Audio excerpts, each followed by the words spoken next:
Yeah, I just waved to Jim. Good evening, ladies and gentlemen, members of the board. This is the June 8th meeting of the Board of Adjustment. We will begin with the Pledge of Allegiance. Pledge allegiance to the flag of the United States of America and to the republic for which it stands, one nation, under God, indivisible, with liberty and justice for all. Ms. Doobie, if you would do the roll call, please. David Wing. Here. Ken Stanvik. Here. Andrea Doobie, I'm here. Matt Welsh. Here. Sean Hamilton. Here. Nicole Pigeon. Here. Michelle Cook. Here. And Jennifer Beauregard. Here. We have a full board. Thank you for your attendance tonight. Do you want to read the, I won't say rules, but policies? Yes, we have a few things to make everybody aware of. Handouts are in the hallway bin outside the door, and the agendas are on the handouts.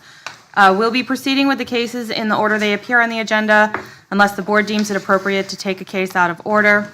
No new cases will be heard after 10 p.m.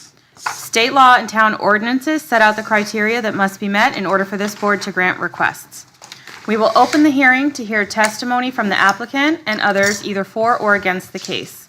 The order of testimony will be as follows. First, the applicant presenting their case. Next, testimony from those in favor of the case. And lastly, will be testimony from either those neutral to or against the case. If necessary, a second round of testimony may be heard to respond to those in opposition. All discussions and questions should be directed at the board. All those who wish to speak are asked to either come up to the table in the front, and when speaking, please state your name and address clearly. Please also spell your last name for the recording secretary because she is remote, and if you're not speaking into the microphone, she may not be able to hear you. Please refrain from talking amongst yourselves, taking phone calls, or addressing the board without being seated at a microphone, as it is distracting from the hearing. Well, don't take phone calls at the microphone. New documentation will be accepted by the board for consideration this evening, but may cause the case to be continued. If the board reserves the right to ask any additional testimony at any time after hearing the facts from all parties. The chairperson will close the public hearing, and the board will deliberate and vote to either approve, deny, or defer the request before moving on to the next case. The alternates do participate in board discussion, but do not participate during deliberation or vote on the case unless appointed by the chairman. Only one party at a time should sit at the table at the front, and upon conclusion of your remarks, we kindly ask that you leave so the next party will have a chance to speak. Please limit comments to matters related to zoning. Thank you. So first order of business is the minutes from the last meeting. Has everyone had a chance to review? My apologies, I haven't, but if there are any additions, changes, or deletions. Actually, since Sean wasn't here, does someone else have to vote? Someone should vote in his place, yeah. Ms. Cook, if you could, I think you were here, right? I was. Yeah. If you would please vote on them. Look at you, I've never looked up there. All right, I have two things. On the top of the front page, line 4, the date says March 11th. This was the May something. May 11th. May 11th, there it is. May 11th. So that should be updated. And then on page 22, near the bottom, line 1103, the very last word of that line says Solomon.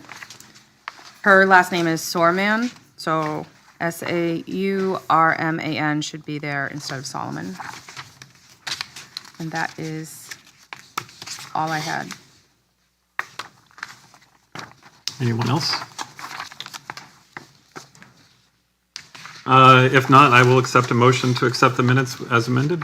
Make a motion to accept the minutes as amended. A second. So that's Stanvik with the motion and Ms. Cook as a second. All in favor? Aye. I will move on. If I will point out, if you haven't seen it, the decision from the court on the Local Circle case has come down. It's a bit of a challenging read for laymen such as myself, but it's probably worth a scan, I think, if you haven't done so already. we spent a lot of time discussing many of the points that I think the judge pointed out in her decision or his decision. I think it was a her. My apologies if it was someone else. So it was good. It was a good discussion on our part. It was very close. I think the court just, I think the court obviously saw differently, but I think they had the same challenge, I think, coming to a conclusion as we did, or coming to a decision. It was probably pretty close on their part. But a good read. The first case is 2026-00008. 53 Valley Hill Road is the applicant here. Yeah.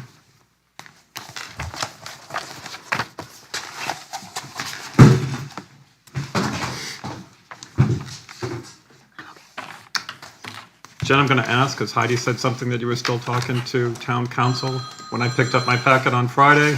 I think everything that we have. Everything we have is in here? your Okay. packet, yes. Has everyone seen the opinion from town council? Do we need to discuss or privately? Okay.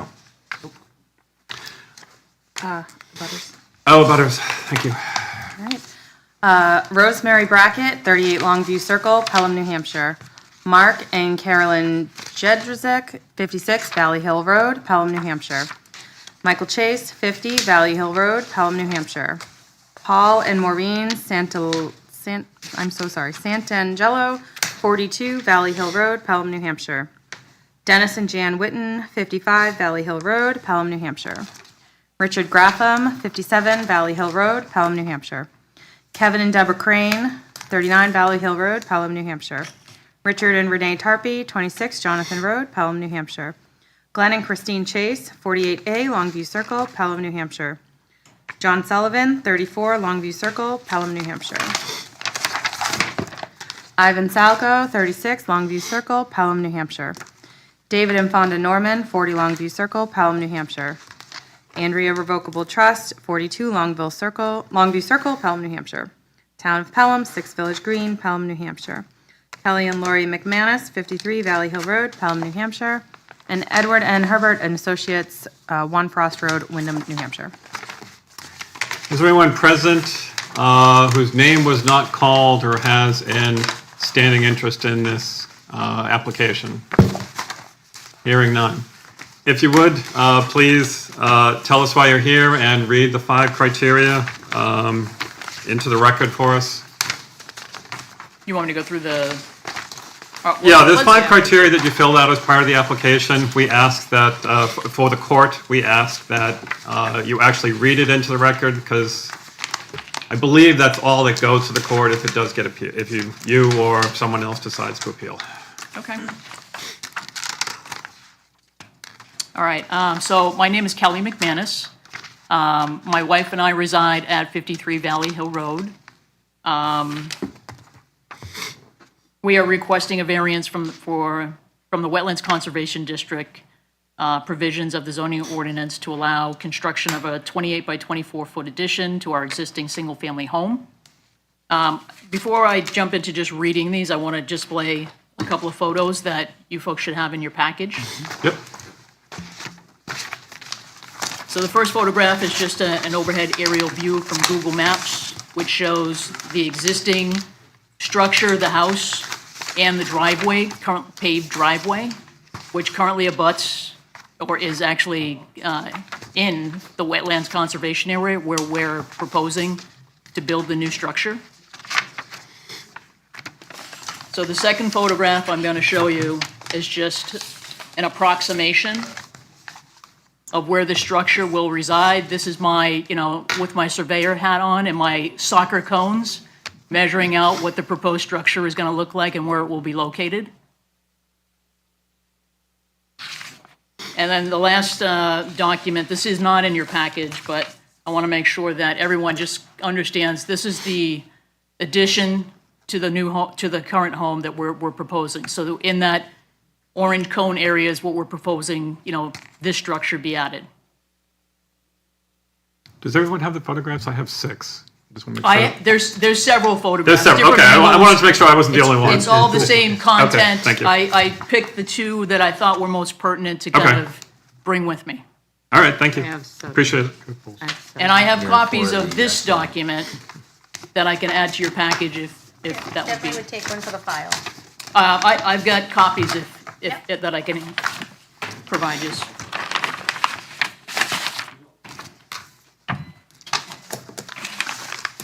Thank you.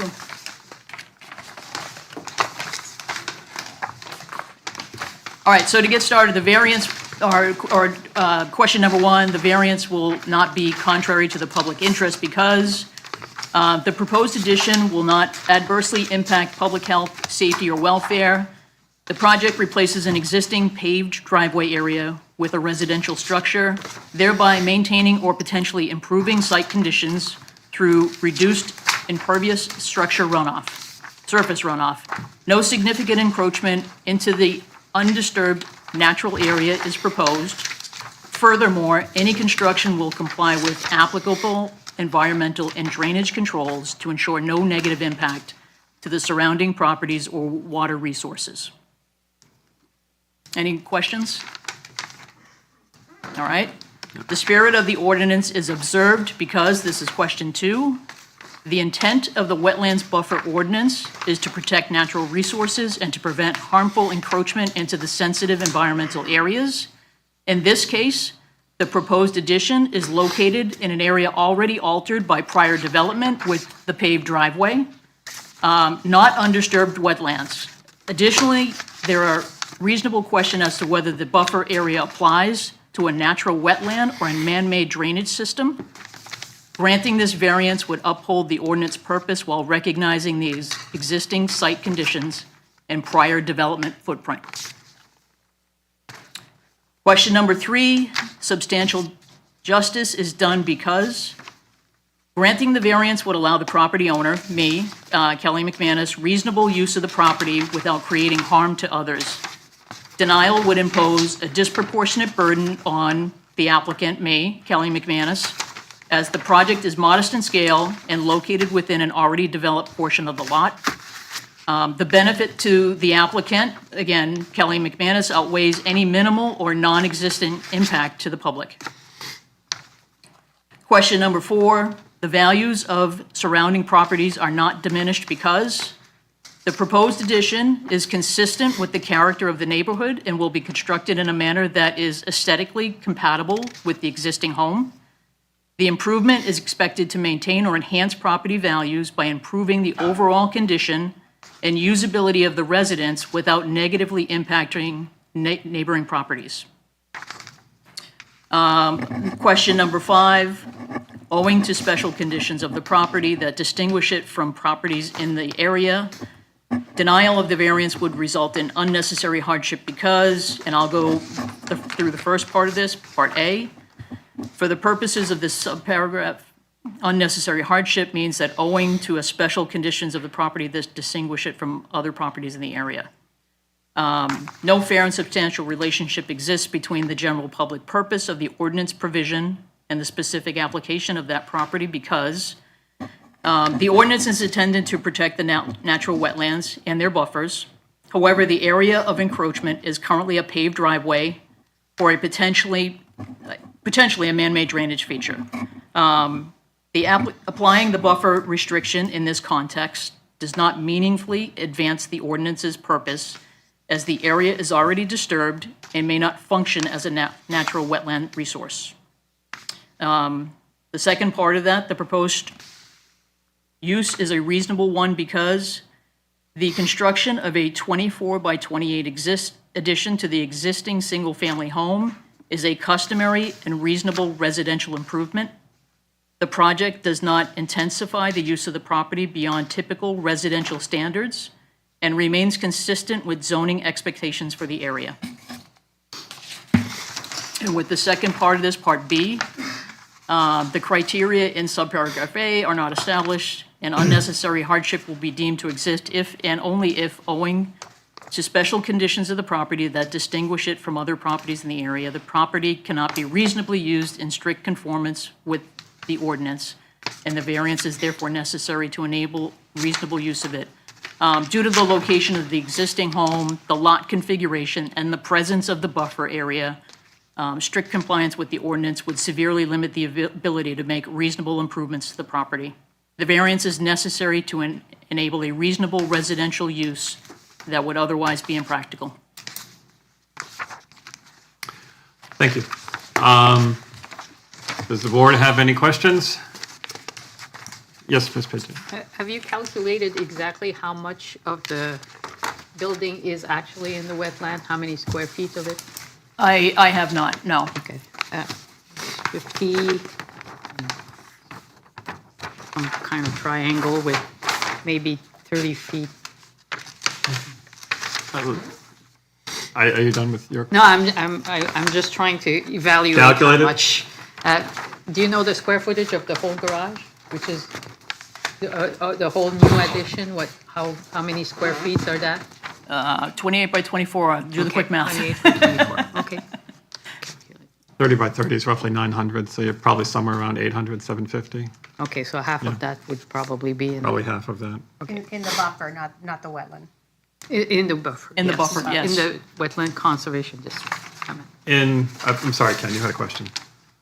Question in regards to the existing driveway that you say is inside the WCD, correct? That's my understanding, yes. Yep. Okay, do you have did someone grant you that ability to put a driveway in there? Was it approved by anybody, the town? I'm not the original owner of the property. That driveway was in existence when I purchased the property. Jen, do we know whether that driveway was approved or not? It appears to have been there at the time that they rebuilt this house. So that was around 2000. 2001. 2001, Yeah, because this isn't the original home Right. to the property. that's correct. No, So- this property is actually where the Orchard store used to be located. Right. That store's foundation is actually in my backyard. And that store was completely within the WCD, so they knocked that down and they rebuilt this house at the time of the subdivision, took it out of the WCD, but the driveway remained in the WCD. So the It was driveway, an already pre-existing so disturbed it was area. allowed by It was allowed at that time, statute? yes. Okay. Thank you. So on this map, the yellow portion, it doesn't show it doesn't show your current driveway, but I'm gonna guess that it just it just follows into the existing driveway, and it's That's the same plan. size as you've drawn here? That is the current plan of record. The yellow box on that plan is Yes. the approximation of where the new structure would be. And approximately how much it would, So it Be looks in the like the wetlands existing portion. driveway was, what, circular in fashion? The prior driveway was, prior to you, all right. Prior to me. You don't know, that's At the okay. time of the store, I think that Yeah. was the existing driveway. It looks like it just goes straight to, it looks like that, from your photos, it looks like what would be the addition, the driveway goes straight out to Valley Hill Road? correct. Okay. That's a pretty good slope. I'm trying to figure out how it's even considered wetlands. How would anything stay wet on that hill? It actually doesn't. I mean, it's probably dry right now because we haven't had any substantial Well, rain. that's what I'm saying, like, It may not be wet still to this day. That was 25 years ago that delineation was done. so it may behoove you to get a wetland scientist to redocument it and visit it. I think we did talk about that. I mean, you could do that and determine that there's no wetlands at all on the property. If there's at no this point. wetlands, then our point is moot. That's a fair point. I'm hoping I don't have to take that step, that some of the guidance I think the other thing that's been discussed, I don't know if that's been communicated to all of you, is that perhaps the lot was grandfathered prior to the wetlands being put in place. My understanding, and again, I'm not the original owner, I didn't buy the property when it was originally developed, but the wetlands is to support the construction of the development that's currently behind me. I think it's a topic we will discuss as a board. It has been brought to our attention. But I think like I said, we'll probably discuss it as a board. Yes, Ken, you had a question? Yeah, question. Is there any hesitation to have a wetland scientist come in and actually make a determination whether it is or it isn't? It would be in your favor if they came in and looked at it and said, it's not a wetland anymore because conditions have changed or whatever? I mean, it's certainly something I could explore. I was hoping not to have to, incur that cost. But that is an option that's available? It Okay. obviously is an option, yes. So is there a stream between your house and Jonathan Road, like on this map, this like edge of poorly drained soil drawing?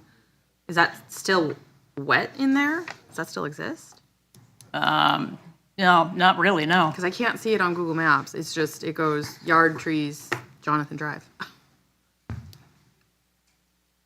Like, and then there's like a house on the other side where this is drawn down.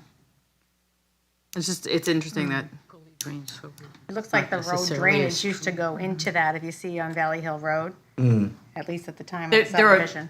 two houses across the street from me that would probably be, if that drainage were to go across Jonathan, or go across Valley Hill Road, they'd be in the wetlands area. yeah. It's interesting. Yes, Ken, go ahead. Has there been any additional development going on within the WCD where you show that the new construction would be? Do you have any patio furniture back there or No, just the driveway? just the driveway, yep. And you don't have any plans to extend it beyond that block? No. Thank you. Are there any other questions? What is in the photo is actually bark mulch. They happened to catch it when I had bark mulch in the driveway.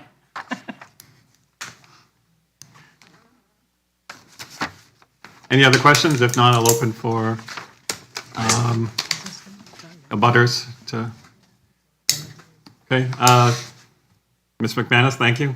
I'm going to open for abutters for a second. Is there anyone present who would like to speak in favor of this application? Hearing none. Is there anyone present who would like to speak in opposition to this application or has questions? Hearing none. Okay. If not, I will close for, does anyone have any last questions? Yes, Ms. Cook. One last question. So looking at the picture that you gave us, and looking at this one, Yep. sorry. Will you have to dig into the ground here? Are you lowering? Like, what grade are you going? We're hoping to bring the grade to the new structure. So this is lower than your garage that you have currently? It would be, no, we're gonna try it, you'll have to go up into the new addition. But the actual garage bays, I know in that photo, that's kind of a rendering just to kind of give some context to what the front elevation might look like. so they're gonna be level with these garage doors that are current? Yeah, yeah. Michelle, I think in that picture, we're just seeing that in the drawing, this one, I think they're just indicating like the front yard slopes down into the driveway. And I know, I was like. The garage doors are really low, gonna- that's why I was like, they're not. does. Yeah. They don't match. And So then I think, why. I think and it's then- just to show that the front yard would be higher next to the. In the backyard where the white fence is in that photo, that is the elevation of the backyard. So I mean, we're already low I was just already. wondering if you were changing the terrain out front No. and everything. No.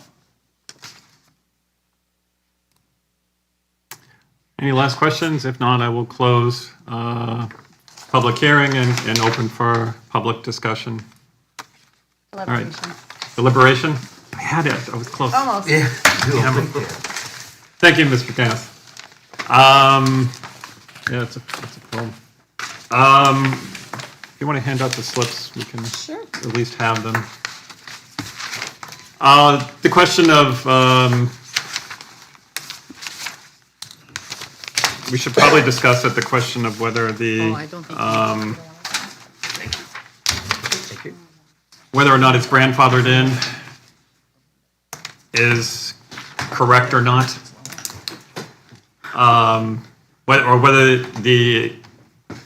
Whether it's grandfathered is perhaps not the term, but whether the existing waiver for the WCD still applies.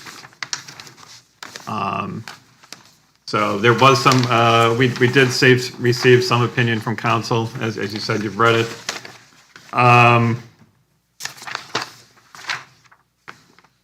think if, because, I will say because it's perhaps an extension of the existing, it's an extension of use, but it is still, it's a change in the use, I think it should be, a waiver is required, or a variance is, or a variance is required. But I'm open to any debate on this one, if someone disagrees with me. I would also support, if I may, I would also support that I think should this require a variance, we should discuss it. I'd also like to raise the possibility of not having to ask for a variance by having a soil scientist come in and evaluate that property, because it may be we're doing an exception or a variance for no reason. So I would propose that be evaluated, or discussed, at least the possibility of having a soil scientist come in, because there seems to be some question whether it's necessary or not. And yes, may cost a few dollars to figure that out, but at least now you have a solid case as to what makes sense to do, versus just us speculating all day long whether it is or whether it isn't. Right, because the rule is that wetlands delineations expire after 5 years and need to be reassessed because things change so frequently. Yeah. This wetland could have gone completely away, or it could have shifted over, and more of it could be, we don't know where Yeah. the edge of the wetlands are today. Yep. Well, I mean, it could be very beneficial to the homeowner, because now they'd have more use of their, Right, they might be able to Yeah. do more without needing a variance. that was my thought, anyway. Yeah. I would support that. I think the juice is worth the squeeze. At least then we'll. So that would be a, we can, I mean, it is within our purview to have the environmental scientist, the soil It is scientist, if that's what the board decided to do, or to request. to request it. You didn't think that they met Do we need the a motion, do we need a criteria. motion, or do we need a, If that's what you decided to do, I would make a motion to do so. Okay. If you're not going to discuss whether or not you think they meet the merits of the variance criteria. I think the possibility stands that they could not need a variance at all That's true. pending this. That's true. But And I think one is more scientifically based. If you look at the 5 criteria, some of that can be considered to be subjective, if you might say. Whereas if a soil scientist comes in and they determine that it is not a wetland, then we're done with the discussion. They pick up the additional property, use of the property. I mean, I'm just going to chime in. I mean, they're only trying to go into the WCD where there's already pavement. Yeah, but a question I asked earlier is how did that original pavement get there? Was it already approved, and there didn't seem to be any background to support whether it was approved or somebody just went in and did it? And we have seen cases where people just went in and did it. I So, think there was mean, something, Jen, didn't you Well, have some there- comments in there? There That is was a- part of the original It was subdivision? part of the original subdivision that garage was there. Therefore, the driveway was there at the same time to get into that garage. Is that in writing somewhere, or is that It's in the original plans. part of the original plan? Or It would be part of their original building file, yes. do we have copies of that? We have access to that? I would probably have access to that. Okay, I'd like to be able to see that, but again, I'll go back to the idea that if we can have a wetland scientist evaluate that property, then this discussion may be a non-discussion, and they pick up additional use on that property, because the wetland isn't there. This particular incursion, if an additional incursion, and this is fairly reasonable or substantial incursion into the WCD with the addition of that building.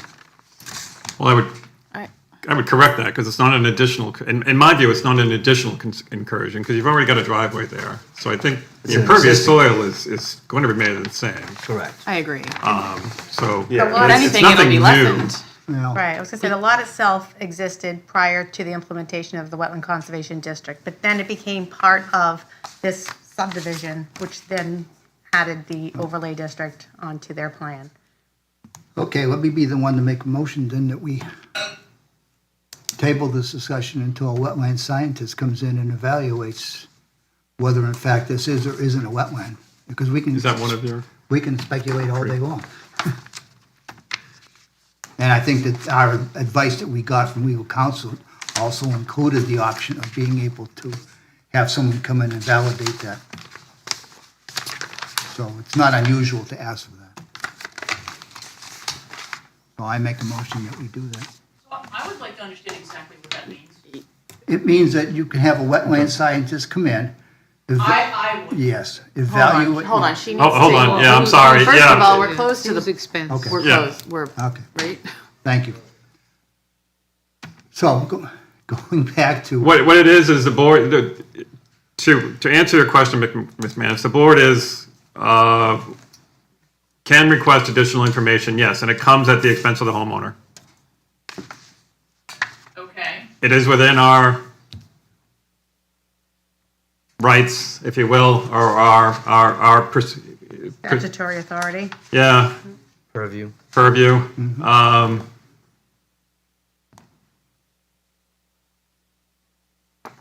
It is within our purview.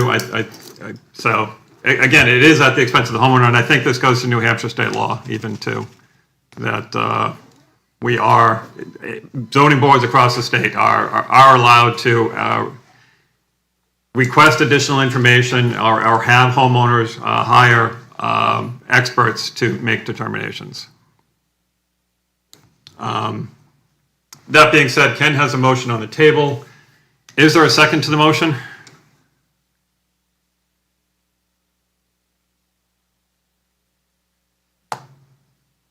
Okay. Hearing none. Hearing none.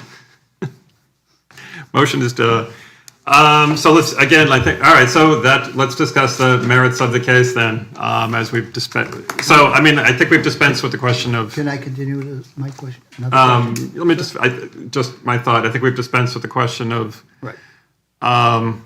whether or not it requires a variance. We have determined that, I think, It does. I propose that it did require a variance, that it does not fall within a grandfather. I think we agree on that. Should we vote on that? Should we vote on it? You can. We can. So it's not a motion, is it? You can. Is it a motion? Well, if you're going to vote on it, you want to make a motion, yes, or somebody should make a motion. If you want to vote on whether or not you believe. I will make a variance motion that it required. is, I will make a motion that it does require a variance because it is not, it adds to the existing,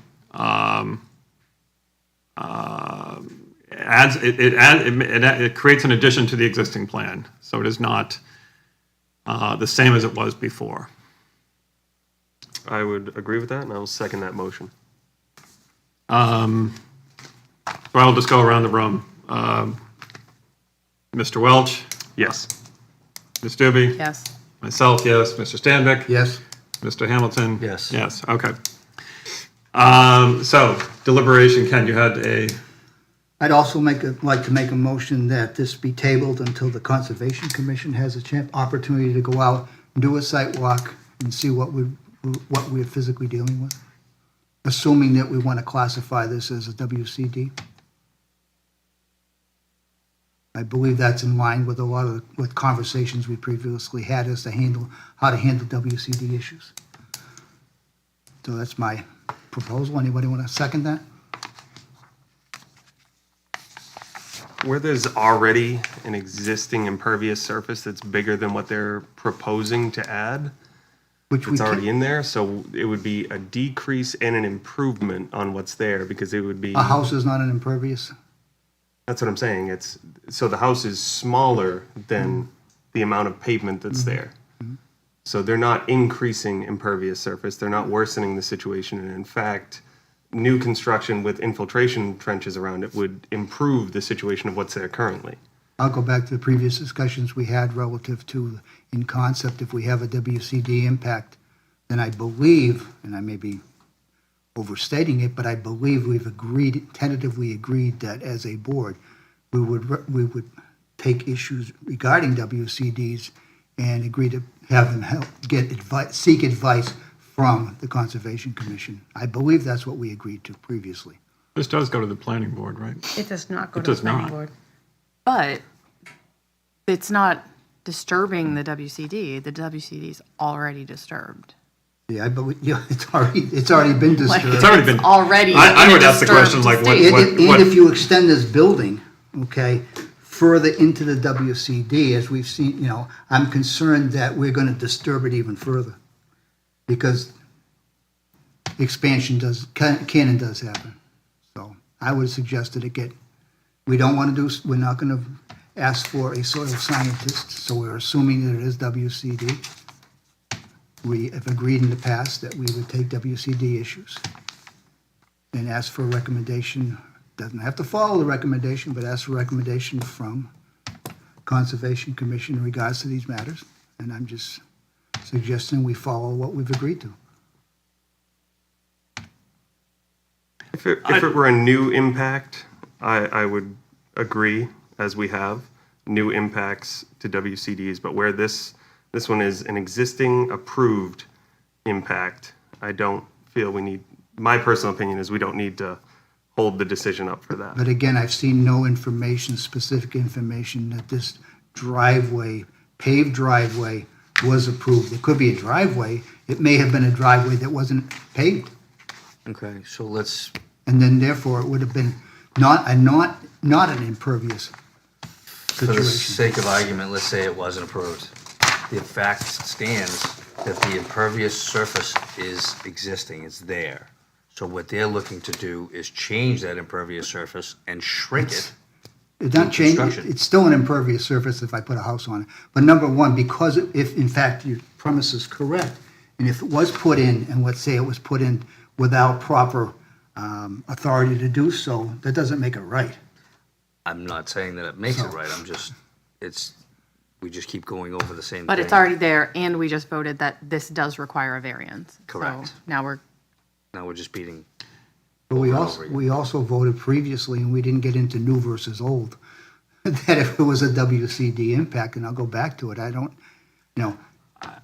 We have, I think when the request has come up, I think we've been very, we have sent them over. I don't know that we've had anything in writing that says we will. We've or- had the discussion, and I think We have. I see But- a head being nodded over there saying in We principle.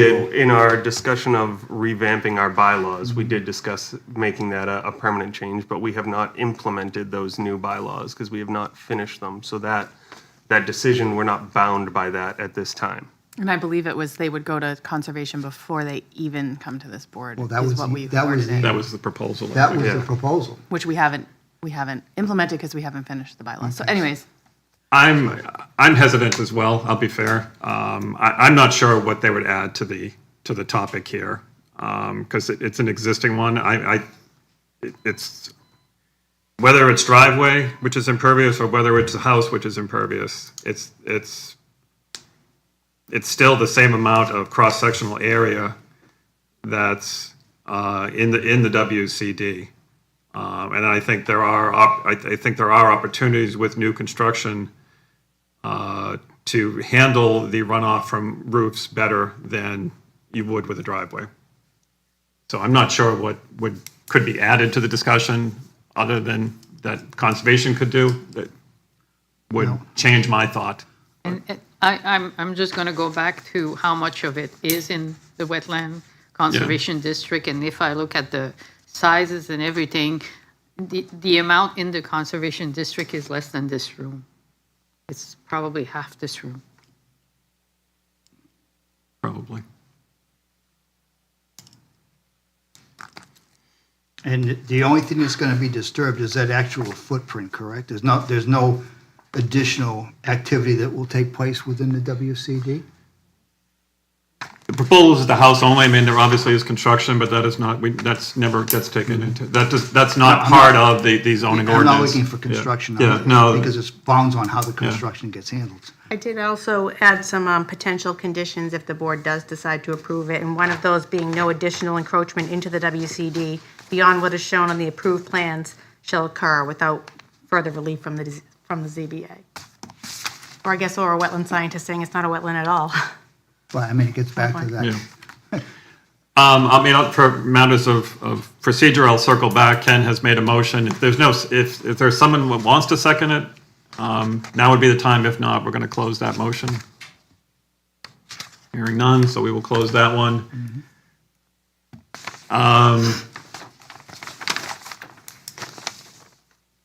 Why don't we discuss I think at this point we should discuss the criteria. You have the slips in front of you, the variance. In fairness, we could just go straight to Ms. McManus's own list or her own explanation and accept that if the board wants to. If not, we should discuss it. I would like to make a motion to accept the applicant's 5 criteria into the record. I would second that motion. I will go around the room. Mr. Hamilton said yes. Mr. Stanvick? Opposed? I will say yes. Ms. Doobie, I assume will say Yes. Mr. Yes. So we have if we accept that 5 criteria, then I would suggest you just fill out your forms. We should make a motion, I'm sorry. I'm going to go back to one more. And the potential conditions too Yes, as well? I know, that's what I'm going back to, yeah.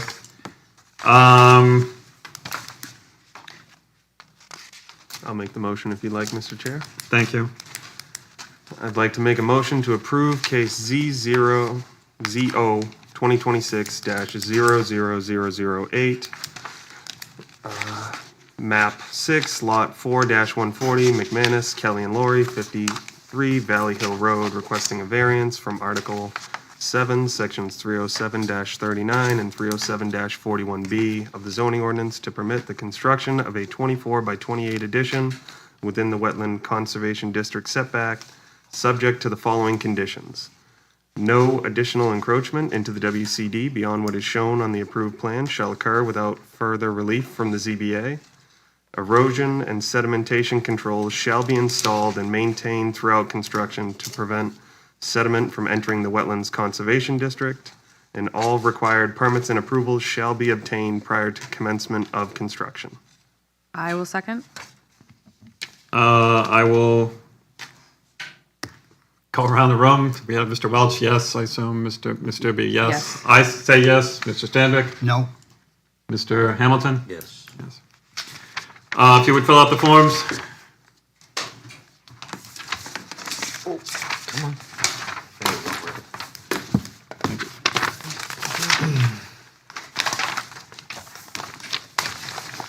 Matthew Welsh, 5 yeses, final vote yes. Sean Hamilton, 5 yeses, final vote yes.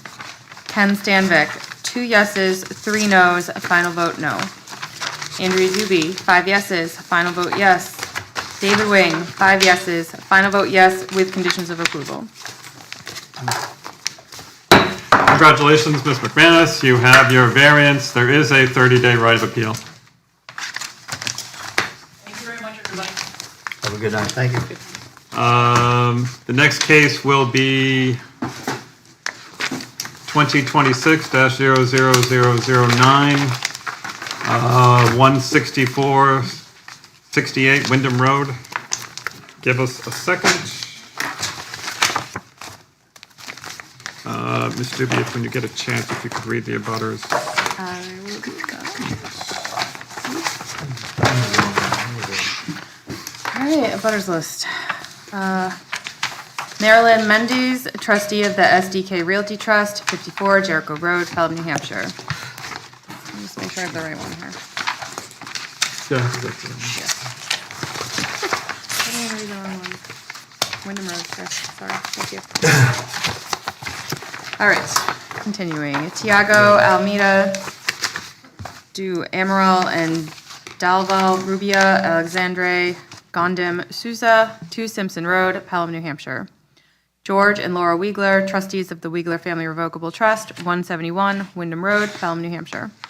Kevin and Elizabeth Devine, trustees of the Devine Family Revocable Trust, 181 Wyndham Road, Pelham, New Hampshire. David Little, P.O. Box 4257, Wyndham, New Hampshire.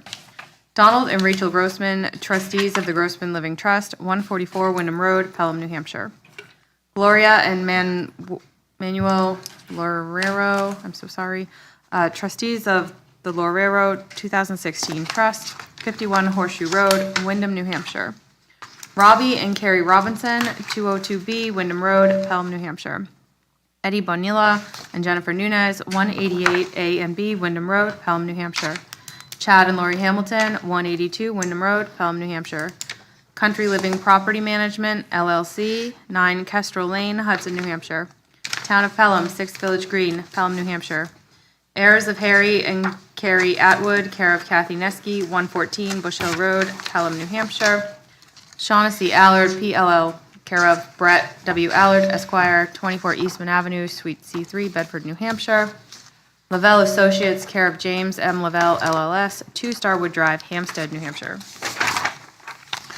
Thank you, Ms. Bibby. Is there anyone here whose name was not called, who is an abutter, or has a standing interest? Hearing no one. Gentlemen, if you would please tell us why you're here and read the 5 criteria into the record for us. Thank you. Good evening, Chair, members of the board. My name is Brett Allard with Shaughnessy Allard. I'm the attorney on this project for the applicant, DeRosa Development Company, LLC, and joined with me to my left is the principal of that company, Anthony DeRosa. So I'll just give a little bit of a brief overview of the plan, a little introduction to put things into context, and then be happy to read the 5 variance criteria. So this is property address 164-168 Wyndham Road, located in the residential district, and the total parcel size is about 3.7 acres. This property is already improved with 2 residential dwelling units. There's a single-family home on the northerly portion of the parcel. You can see shown on the plan. According to the town's tax records, that was built back in 1930 or so.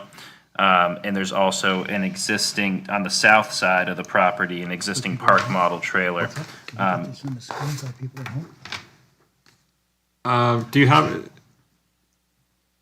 Do you have the map that are you referring to a map, or are you just describing it? Yeah, the plan that we submitted as part of the Can application. you just share it on the screen? Oh, I'm sure. sorry, that's what Mr. Stanbick is suggesting. Thank you, that's all, that's perfect. Onward, sorry. No problem. So yeah, that existing single-family home, I think, has been there since 1930, according to the town's tax records. That's up here on the northerly portion of the parcel. On the southerly portion of the parcel is the park model trailer. Again, according to the town's tax records, that's been there since about 1985. Each dwelling unit has a separate address. One's 164, one's 168. They each have their own well. They're both up here. You can see the 2 well radiuses. They both have their own septic tanks and leach fields, and they both have independent driveway access. There's actually 3 curb cuts on Wyndham Road. It sort of forms this long horseshoe that serves as access to both dwelling units. So this site has really functioned as sort of 2 distinct residential areas for, if my math is right, the past 41 years or so. What we're here for is what I think is a pretty straightforward 2-lot subdivision. Zoning ordinance requires a 1-acre minimum and 200 feet of frontage. The northerly lot, which would retain the single-family dwelling and related infrastructure, does have 2 acres, so that's more than double the minimum, and it does have 200 feet of frontage. So we're right there in terms of meeting the dimensional requirements for that northerly lot with a single-family home. There's no relief required for that. The proposed southerly lot, the park model, a shed, the septic system, that would all be removed. My client envisions a new single-family home going there. Eventually, that would have a relocated well on its own property, a relocated septic on its own property. And in terms of the dimensions, again, we're there with the lot size at 1.7 acres, where only 1 is required. The problem that we've run into is on frontage. So the parcel has 300 feet of frontage total. If you need 200 per lot, then we can't get there on both lots. We did get there up here, again, as I said, but we are only at 100 down on the bottom where 200 is required. But other than that, both lots are fully conforming. This portion of the driveway The existing driveway that's over the proposed lot line now would be removed. And then you can see, as we've shown on the plan, a new sort of tentative location for what a dedicated driveway would be, serving a potential future single-family dwelling. So it would clean things up there and sort of just eliminate any pavement that would be encroaching as a result of the new lot line. But we're at 3 curb cuts now, and that wouldn't change, I don't think. So not adding another curb cut or anything like that.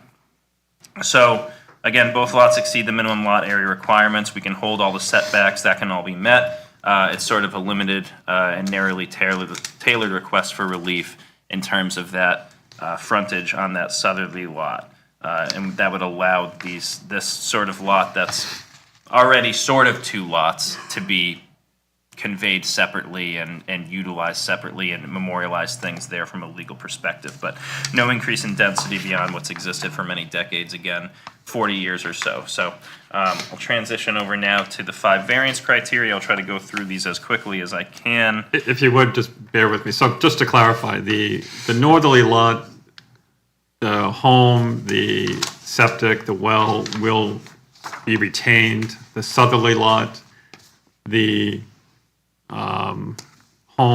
mobile home, septic, and well will be renewed. They will not be retained. They will be. I think the well right now is on, there's 2 wells right now, but they're both on the northerly lot. So one would be discontinued, I would imagine, capped, and then Yeah. there's a proposed well area that we've shown out back here on the plan. Same thing, I think, for the septic. The septic encroaches a little bit right here. It's sort of right over where we've drawn that line, but we're holding a 4K area down here for a potential future septic. And your proposal is that the existing structure, it looks to be a mobile home, would Yep, be. that'll would be removed. Okay. And in all likelihood, what will come is a new single-family home Okay. Thank you. with its own driveway. So number 1 and 2, I've done them together in my application, so I'll keep it that way for purposes of brevity. Granting the variance will not be contrary to the public interest and will be consistent with the spirit of the ordinance. The proposal will not alter the essential character of the area because the property already maintains a dual address with 2 primary dwellings, each having its own supporting infrastructure and improvements. As such, the property has, for all intents and purposes, historically been utilized as 2 separate and distinct parcels. Thus, as a practical matter, granting the variance to officially memorialize the distinction between the 2 parcels will not change the use of the property and accordingly will not alter the essential character of the area. Further, the existing and future single-family uses are permitted by right in the residential district and are consistent with the character of the area, which is primarily residential. There is nothing about the applicant's proposal that would jeopardize public health or safety. There will be no adverse impact or injury to any public rights if the variance is granted. Therefore, the variance would not be contrary to the public interest. The general purpose of minimum frontage requirements is to ensure that lots have safe and sufficient access to the greater roadway network and, to a lesser extent, to control lot sizes and orderly development. While the south lot is short of the minimum frontage requirement, it has sufficient area for a dwelling, well, septic system, and driveway, as demonstrated by the current existence of same and the proposed areas shown on the enclosed plan. The site is already developed in a cohesive and orderly fashion, and each dwelling area already has its own safe and sufficient driveway access, which will only be improved by the discontinuance of the shared driveway between the 2 parcels in favor of dedicated driveways for each lot.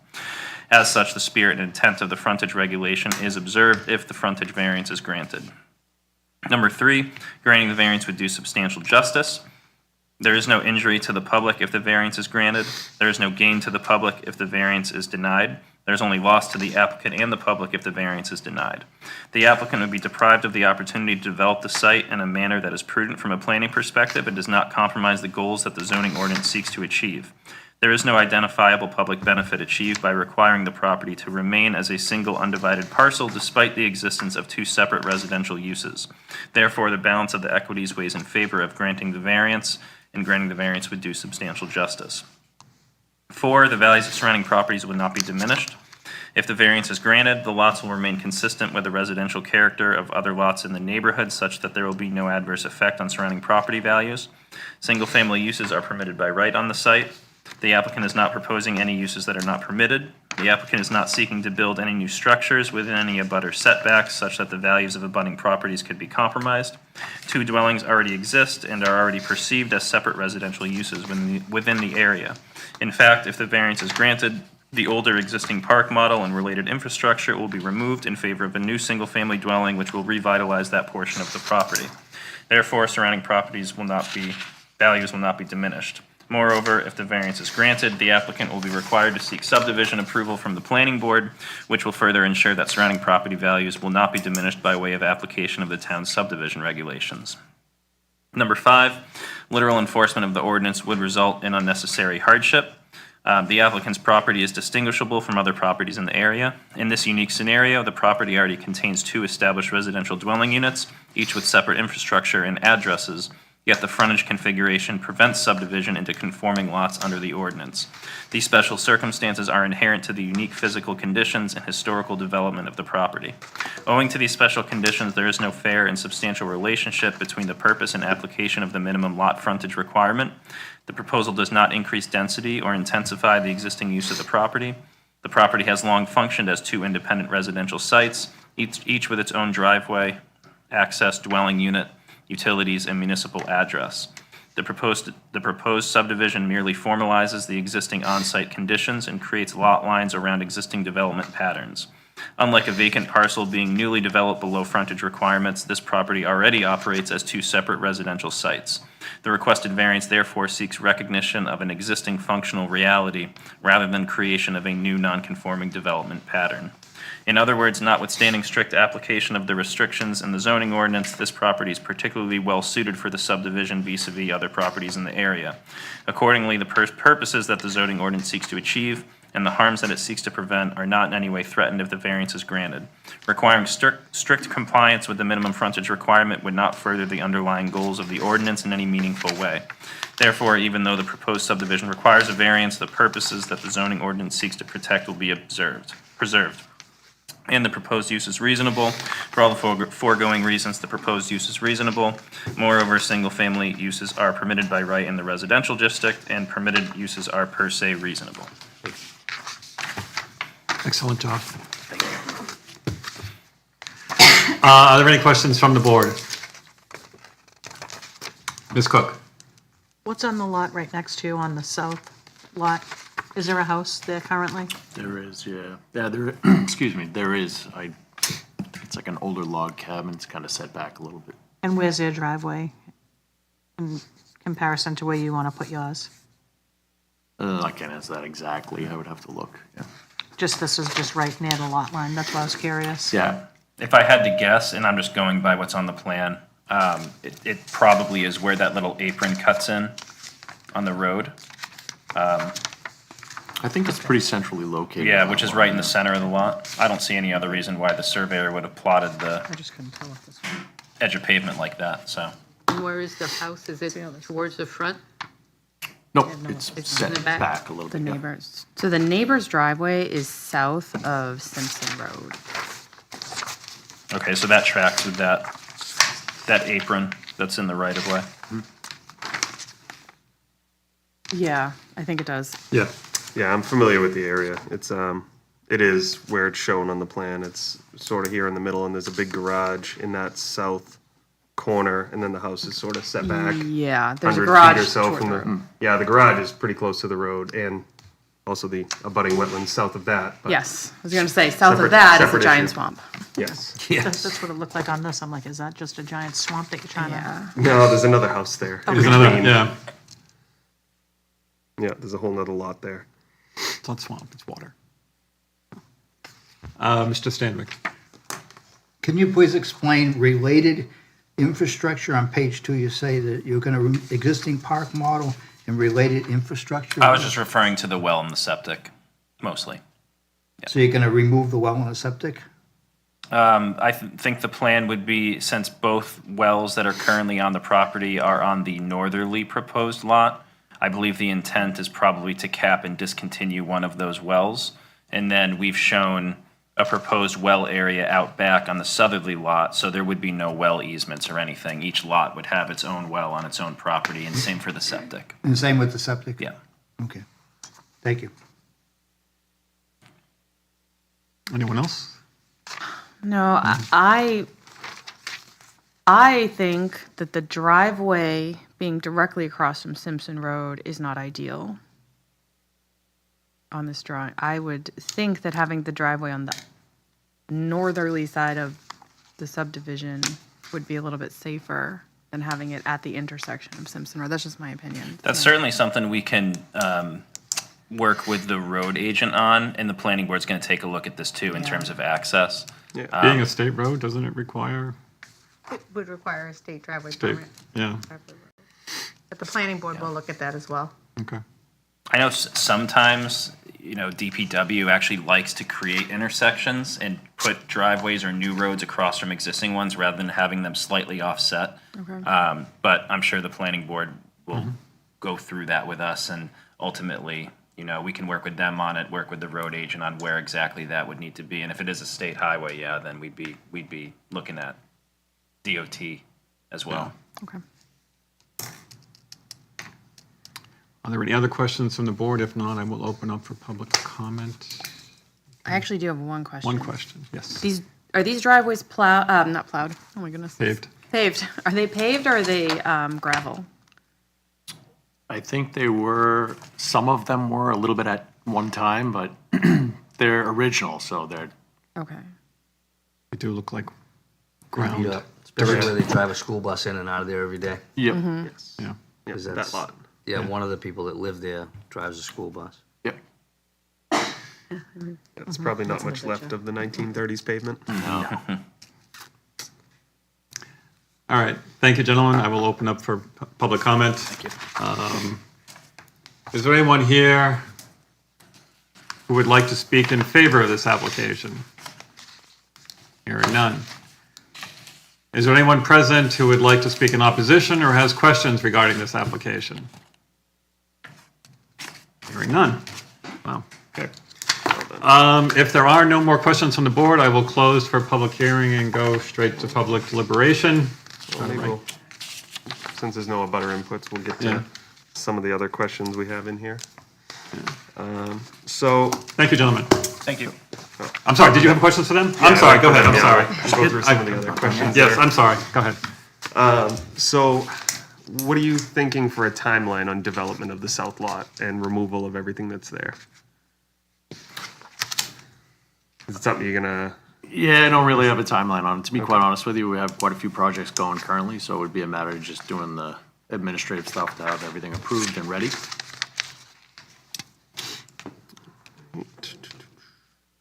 And I'm guessing, Matt, that the planning board's gonna want some sort of a time frame on there when we get to that, because it would be causing a couple zoning violations once the lots are created. Leaving the garage there is within the setback, and so I would think that the planning board would discuss some type of a timing issue with, sometimes they do so many days from the date of occupancy of the new structure to take down the old. did I miss a garage? Yeah, there's no garage, there's no garage. What is No this garage, here? Just a park model. This is very hard to read. It says It is Yeah, extremely exist- small. Existing septic at TBR. Oh, to be removed, Yeah. right? Okay, so there's that, and then the shed's the deck is a little bit in the setback. And that'll be gone as well. Okay. Sorry. So what I We- thought was a garage is a septic. I'm assuming that's gonna go when the park model goes. It'll go within that 4K The park area. model. Yeah. The mobile that's there Okay. now. Yeah. We did ship down, so I think our surveyor shipped down some full-size plans. Did you guys get those? Yeah. Okay. You guys want a big one? I'm good. No, It's a little late now. that's okay. Yeah, it was basically just because, like, Ms. Beauregard was just saying that it does create some other setback zoning issues once this is created, that you do have stuff in the setback, so that's kind of why we're curious as to Oh, right. when that stuff's going. Can you tell me the width of the parcel at the point where you intend to put the house? I would need the. Is it closer to 200 where you put the house? It certainly is wider than the 100 out by the road, because it opens up as you go further towards the rear of the parcel. Right. But in order to give you that exact number, I would need a full-size plan and a ruler. I'm just, like asking because typically the reason why there's a frontage requirement is to avoid, like cramping houses together.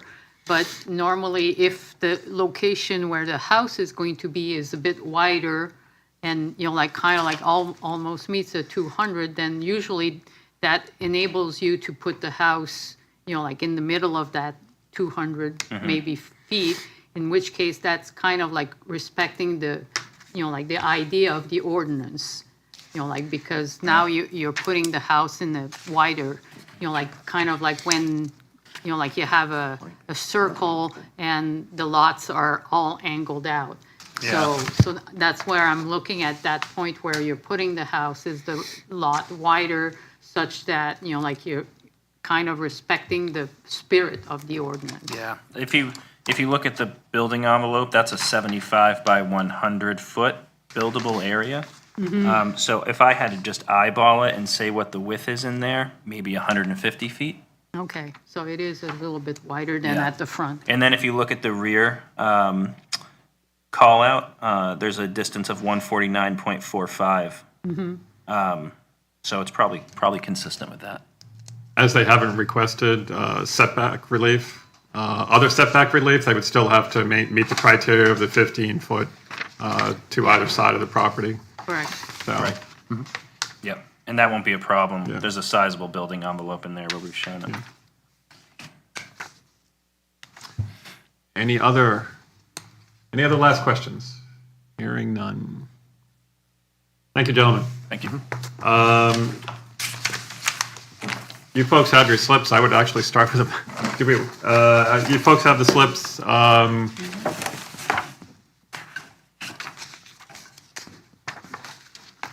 My observation is that, in addition to what Ms. Pigeon said, the rationale for having the 200 feet of frontage is the sightlines on the roadway, but as 111 in that area is New Hampshire Route 111, is fairly straight. The sightlines are pretty good in both directions. So it's not a concern for me as far as the safety goes, but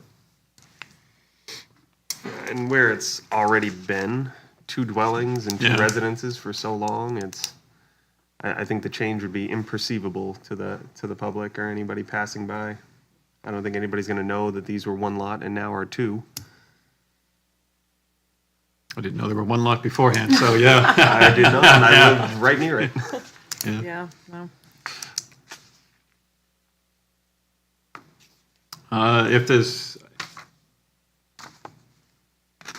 Is there any other deliberation that anyone has to bring it up, excuse me? If not, I would accept perhaps a motion as in the last application that we accept the 5 criteria as read into the record. I'll make that motion. I Second the will. motion? All in favor? Aye. Aye. If you would fill out, I would actually, we do need a motion to, we make a motion on the beforehand, You can do it either way. either way? Yeah.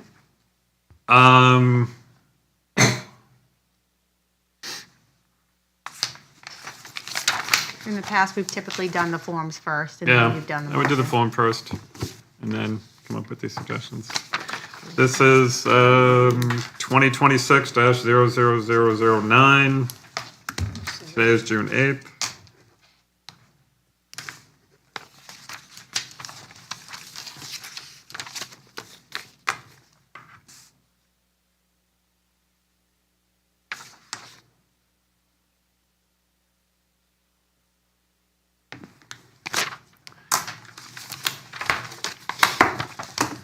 Sean Hamilton, 5 yeses, final vote yes.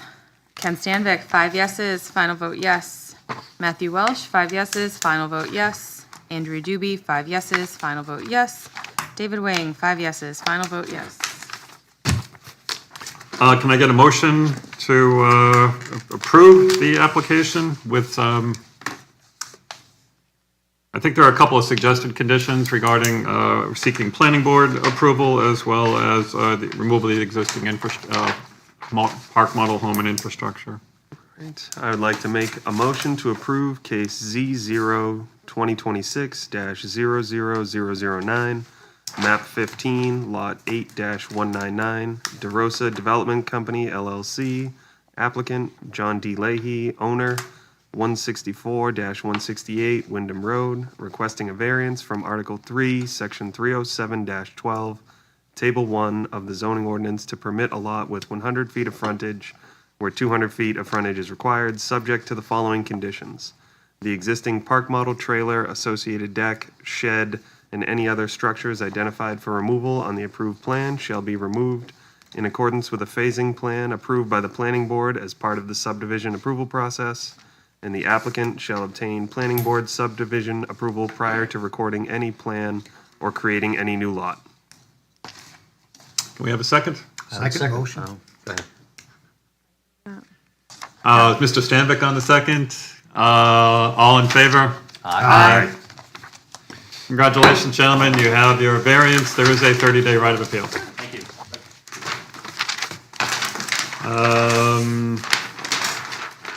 2026-00010, 5 Lori Lane. Is the applicant here? Yes. Moving right along tonight. Just give us a second to read the abutters list. Okay. Be right with you.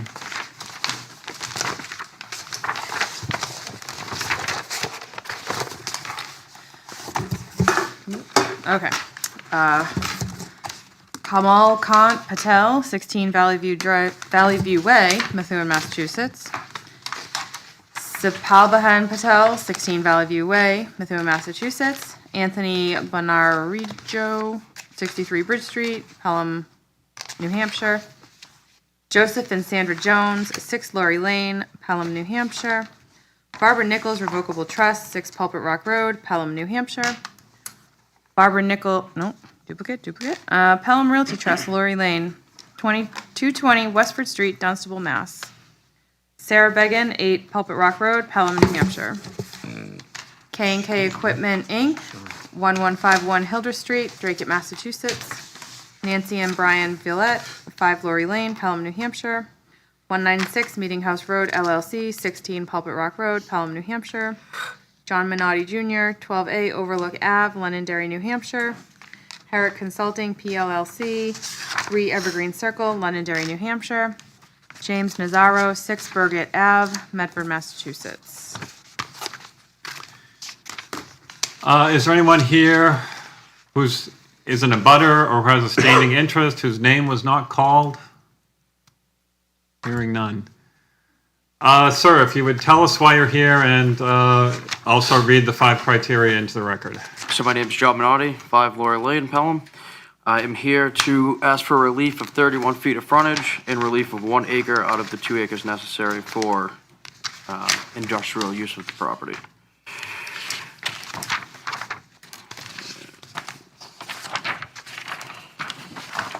So the first criteria, the variance will not be contrary to public interest because the property will maintain as a primary residence and consideration will be taken to conform to the neighbors and neighborhood and neighbors, and I will continue to improve the appearance of the property. The spirit of the ordinance is observed because I'm requesting a variance to waive the frontage and acreage zoning required. All other requirements are met. Number 3, the substantial justice is done because the outcome achieved is fair, reasonable, and consistent with the intent of regulation without causing harm or disturbance to the public or surrounding properties. Number 4, the values of surrounding properties are not diminishing because the property will also serve as a primary residence. Therefore, I will be diligent in maintaining a neighborly appearance consistent with the surrounding area. Number 5, owing the 2 special conditions of the property that distinguish it from other properties in the area. Denial of the variance will result in unnecessary hardship because, Part A, for purposes of the subparagraph, unnecessary hardship means that owing 2 special conditions of the property that diminish it from other properties in the area. No fair or substantial relationship exists between the general public purpose of the ordinance provision and the specific application of the provision to the property because it would deprive me of rights commonly given to others in the same zoning district and will prevent reasonable use of the property as it is currently zoned. Although the requirements of frontage are not met, the intended use of the property is limited to parking of vehicles without an additional strain put on the property or surrounding properties. The proposed use is a reasonable one because it will be strictly used for parking and staging of parking and staging of company vehicles and equipment with no intent of walk-in business or retail sales. B, if the criteria in subparagraph A above are not established, an unnecessary hardship will be deemed to exist if and only if, owing to special conditions of the property that diminish it from other properties in the area. The property cannot be reasonably used in strict conformance with the ordinance, and a variance is therefore necessary to enable a reasonable use of it. As the property will be used by primary residents, with an approval of the variance, I will strive to maintain a neighborly appearance and atmosphere. I request that you approve the variance so I continue business operations. As stated, the use of the property will be for parking and staging of company vehicles and equipment. Therefore, there will be minimal impact to the surrounding neighbors or neighborhood. Thank you, sir. A couple of questions, if I might. You included a map. Yep. Are you Royal Pets? No, well, that was the primary, the other people's. That's what was there before? Yes. Okay. So on this one, this last one in the application, Yep. are you which one are you? This one right here, kind of in the center. I don't know if it's. Right That one? there. Yep. Okay. What's that, off to the right, is that a pool? Yeah, what used to be, it's no longer What used to be there. a pool? Yep, And that's a residence off to the left? yep, right here. Residence garage. Residence garage, Yep. okay. And are you occupying the residence? Yes. Is that how it goes? And Yes. you want to use, all right. I have a really question about like this type of application I don't understand. There is an existing dwelling. It doesn't have 200 feet of frontage. And so he's just wanting to run a business from his primary Yes. dwelling.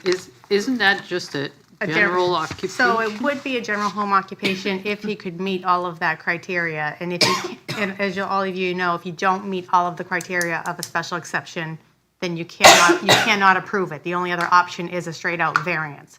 The number of equipment that he would like, and where it would be situated doesn't really meet the criteria of a home occupation. But he is in the industrial district, and so he is looking to park commercial vehicles on his lot that is within the industrial district. Can you tell me, like, the vehicle, the dump truck do not meet the, So for a special exception, you can only have 2 vehicles registered to the business in view. All In other view, And all right. other equipment needs to be screened. So, and you have to be on a conforming lot. So he doesn't have the full acreage, okay, and so it's frontage. because of the non-conformity. Because it Yeah. requires 2 in an industrial zone, That's right. He only has So one. the best way around that is for him to apply for a straight out variance. Okay, thank you. But it's similar, that prior use that was there was under a home occupation time. He had gone through. The General board. business home occupation? Yeah. As opposed to the variance request? I think she had a general home occupation, I think. But it was many years ago, so I don't recall. Again, it But the home wasn't- occupation runs with the land, right? It doesn't, If it was the same type of business, this is definitely. oh, if it's, there, all right, no, it's a change. Definitely a Okay. different business. Royal okay. Pets, dump trucks, yeah, no, not so much. I didn't know if it was, Yeah. Yeah. that was my question, A really. Is special it, exception would run with the land, but. it has to be the same business, I didn't realize Same that. Okay. use. But Business use. if he could have screened the trucks and it wasn't a non-conforming, he would be okay. And for wasn't general. non-conforming, Yeah. yes. Okay, so, We've got a couple things Okay. working against him. Mr. Stanvick, yes. Question, how is the land currently being used? Just as a primary residence as of right now. So there's no dump trucks or anything on it? Just personal vehicles, yeah. Okay, thank you.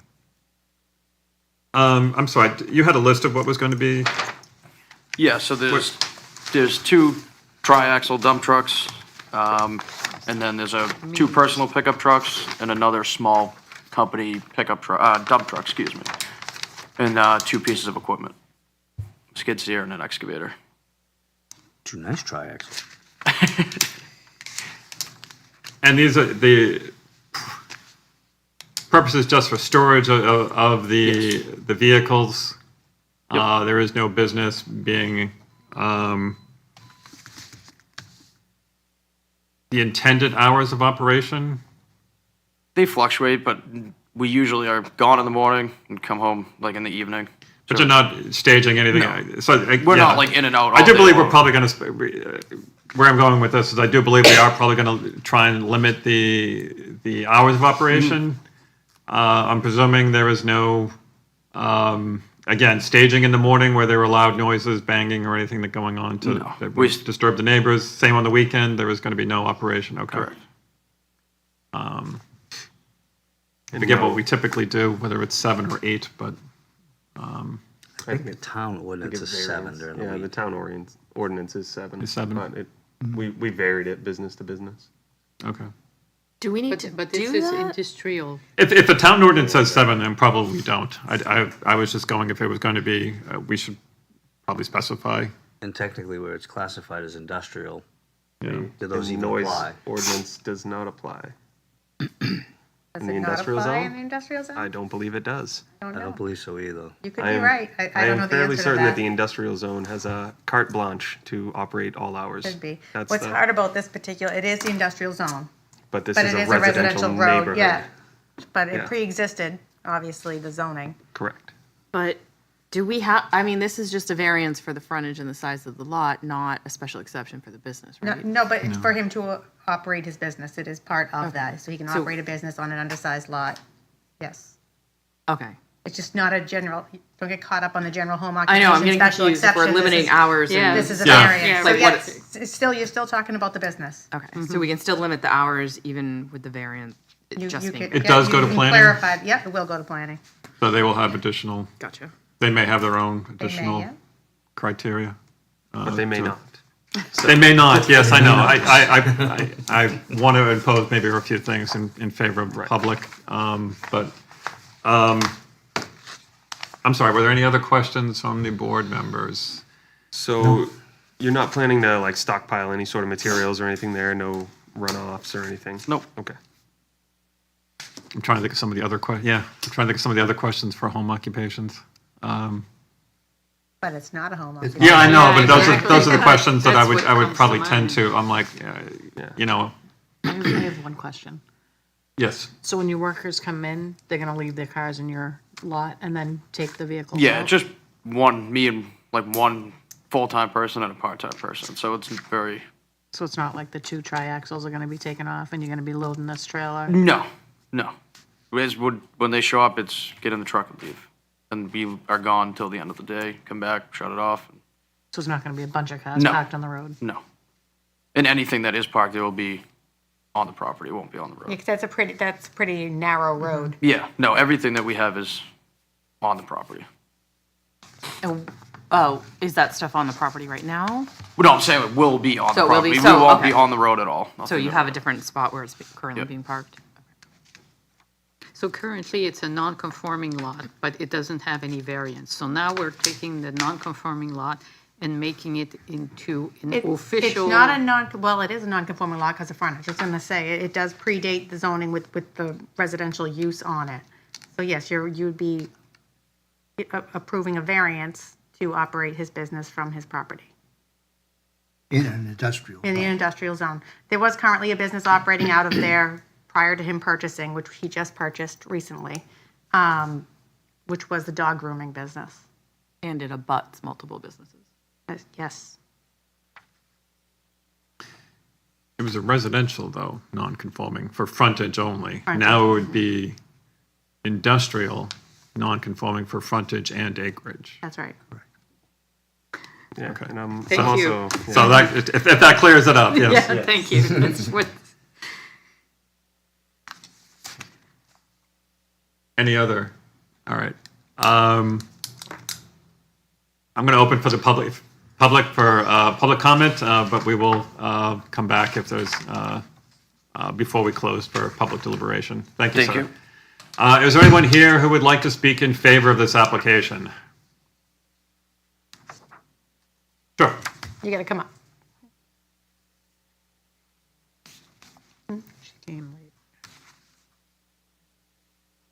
If you would please just state your name and address for the record.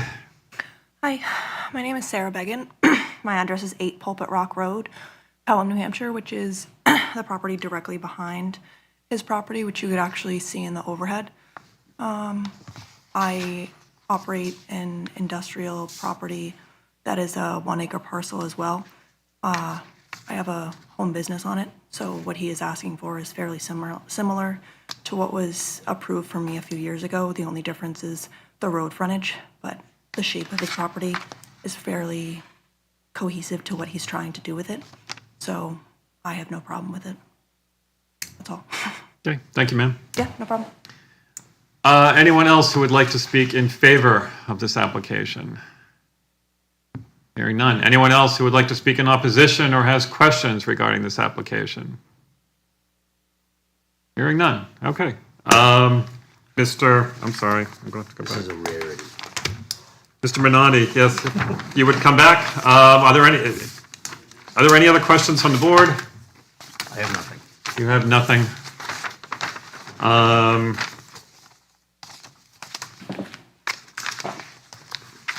While Mr. Minotti is here, are there any restrictions that,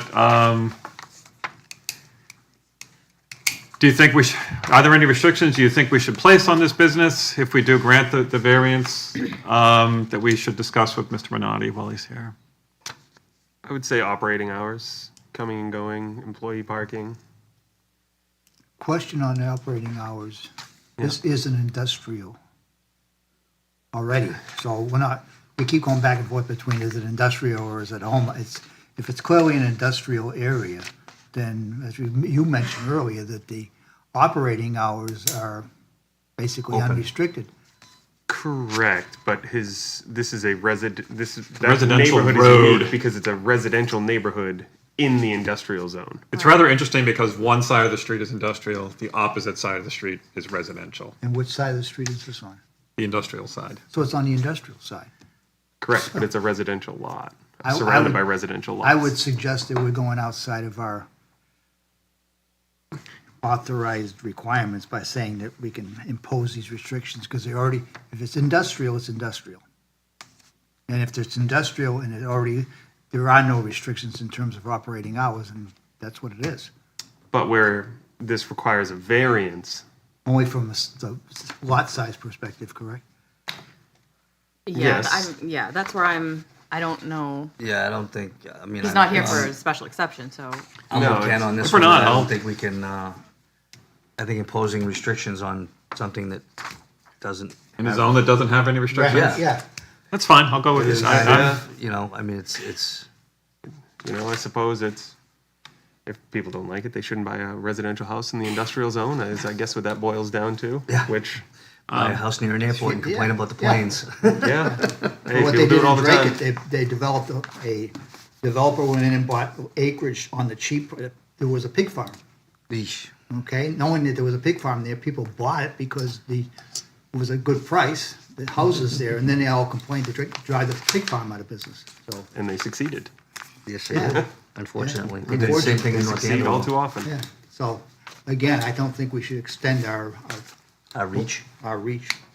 I don't think we'd be extending our reach. We are allowed to impose restrictions during the variance process, but I get your standpoint on the industrial zone aspect. It is or it isn't, I mean, it's, No, that's fine. We are, as Matt said, I think we are allowed to, we impose restrictions on residential, industrial, business property. well, home occupations, we do. Yeah, we do. But then, but I'm just. I think we've done it questioning- on, I don't know the only industrial one I can recall is on Mammoth that has come before the board. I can't think of any other industrial property. Oh, actually, no, I'm sorry. Think- The abutter here, it was This here will go 2 years before ago. planning, correct? Okay, So we'll go before planning Yeah. as well. planning has the ability, I think, to provide those. Again, as additional- Mr. Welch said, if they choose to do so. Yeah, there's We have an another- there's opportunity one to on do Bridge so, but Street if that- we don't want to exercise that, I'm okay with it. I'm not gonna. Yeah, force there's the one on board Bridge to- Street that the zoning board did not impose restrictions on, and now it's a little unsightly at times. But I again, think we know what we're talking about. I'd rather not see us get into an area where we're imposing restrictions that we can't really impose. And if, because of this, the nature of this is industrial, I think we're kind of stepping over that line. If this was home occupation or whatever, I think traditionally we can do that, but in this case, I wouldn't be in favor of it. Yeah, this is just relief from the size and the frontage, so. And that's all we're focused on. And just, yeah. That's what the relief is focused on. Okay, thank you, Mr. Minotti. I will close for public hearing and open for public deliberation. This is 5 criteria, right? It is, Did I not yes. get it? Board deliberation. Board deliberation. Wow, okay. Yeah, not public. It's okay. It happens. I'm gonna put this on a Post-it. It happens. You know, I had it written down, I just don't use it. Yeah, see? It's public hearing. Board deliberation, public hearing, board deliberation open, yeah, look at that. Board deliberation at public. Can we have the application slips? Oh, I'm sorry. Just gonna put Post-it notes on his bathroom mirror now. I'm just gonna leave it right there on the screen, sorry. So the variance will not be contrary to the public interest, and the spirit of the ordinance is observed, generally sometimes taken as one. So contrary to the public interest, it will not affect health, safety, or welfare, and will The be date in, is 2026-8. this Case is number- 10. Case number is. Oh, the case number, yeah. And will be in the character of the existing neighborhood. The spirit of the ordinance is observed, the rather loose, but I think it falls in line with the,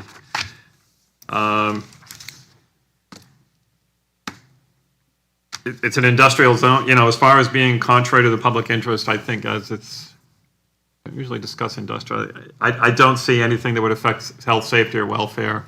It's an industrial zone, so the criteria aren't as stringent as perhaps for a residential, thank you. And it sounds like it's an existing property that he's not altering, he's just storing vehicles there. So I don't see how the character of the neighborhood is altered. Substantial justice is done. Any loss to the individual that is not outweighed by a gain to the public is considered an injustice. I don't know that there would be any gain to the public in denying this application. If someone can think of one, I'm open to it. If not, I think the loss to the individual will be obviously the inability to operate his business. Okay. Values of surrounding properties are not diminished. They are not. I would say not. Yeah. Little enforcement, so, and then the unnecessary hardship, obviously this is a pre-existing non-conforming lot, but it was pre-existing non-conforming for residential use. It's now, it's in an industrial zone, he doesn't have the size to operate it as an industrial property. Just because it was zoned after he bought it, or after, it was zoned after the house or the lot was created, so I would say that would be the hardship. Yeah, there's no opportunity to increase the frontage or lot size, so. Any other?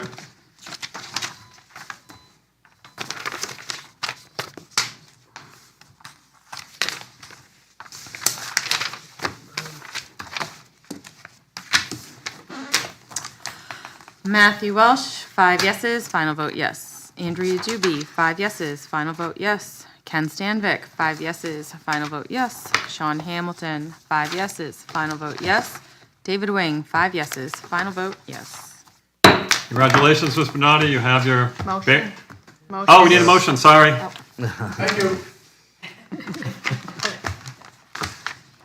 Making the motion, somebody's gonna make the motion? I need a motion, yes, to accept I would like the, to make a motion to approve case ZO 2026-00010, map 41, lot 6-138-1, Minotti John Jr., 5 Lori Lane, requesting a variance from Article 3, Section 307-12, Table 1 of the zoning ordinance to permit the operation of an excavation business on a lot containing approximately 1 acre and 169 feet of frontage, where 2 acres and 200 feet of frontage are required in the industrial district, subject to the following conditions. there are none. I would just skip 3. There. Any expansion or intensification of the approved use, including additional vehicles, equipment, employees, or outdoor storage areas beyond what was represented to the board, shall require further review and approval by the zoning board of adjustment. The applicant shall obtain planning board site plan review prior to commencement of the use. I will second that motion. All in favor? Aye. Now you have your variance request, Mr. Minotti. There is a 30-day right of appeal. Thank you. Did everyone bring their rules and procedures? Bylaws? Bylaws, is that what we have been going through? The rules of procedure, yeah? Do we have time to do it, or do a few? It's a little early, yeah. Yeah, why not? We should get them done.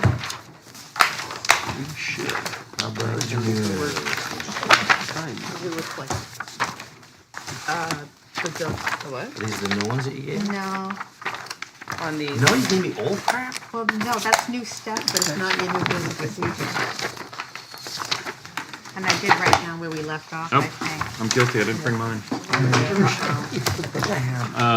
can wait now. Yeah, Was it page 8? Yeah. You have an extra one. I don't know if this is the same one, though.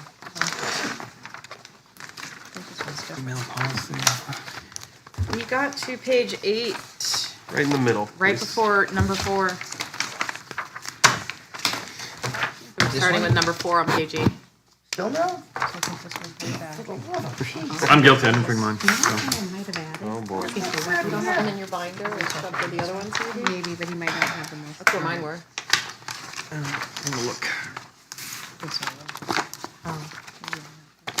The rest of this stuff is just. Nope. No, unless it's these. No, that's the email policy. Former cases. I know where mine is, and it's not here. Rules and procedures, all right, so where are we, number 8? Why would I not have? Page 8, number 4. Page 8, number 4, I didn't go to a page 8, but what's number 4? Voting. All Voting. right, just print a new copy for Sean. Not I'm the writing same it as out right page 8 now. on the old one. Go to the bottom of page 7 on the. The old one it doesn't have, Oh, it yours- just goes, I'm going oh, way yours are back. real old. I'm going real old, yeah, sorry. You know Can what, somebody can I just call- read it and we can, Can I call it up on That's what I'm the, saying, I mean, No, could be mixed in here, but I. all right, Share? It's like this. can we share? Sure. Oh, there it is. The chair may assign the task to a board member who Yeah. shall be bring a draft motion. That one? Somewhere in there. Oh, you have it. I think I was hoping that I didn't, so I could go home and go to bed.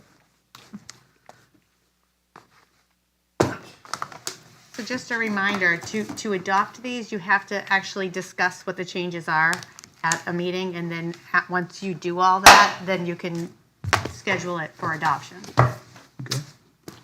And do we do that at the, like, we announce that we're gonna adopt these at the next meeting? Yeah, I would put it on the agenda, like Okay. say we get through it at some first we point, gotta get through it. ever. Yeah. Do we get an adoption party? The chair may assign the task of drafting a motion to a board member. We do that all the time. Yeah, Yeah, I think it's just clarifying that the Yeah. chair will assign the task and not do it himself. So where are we, page what? Page 8, voting. Just, it says again, may assign, so it does mean I can do it if I have to. Right. All right, I'm good with that. and again, most of these changes came from the Office of Energy and Planning suggested rules of procedure. This So is I had old one? taken those along with our old bylaws and kind of merged them together.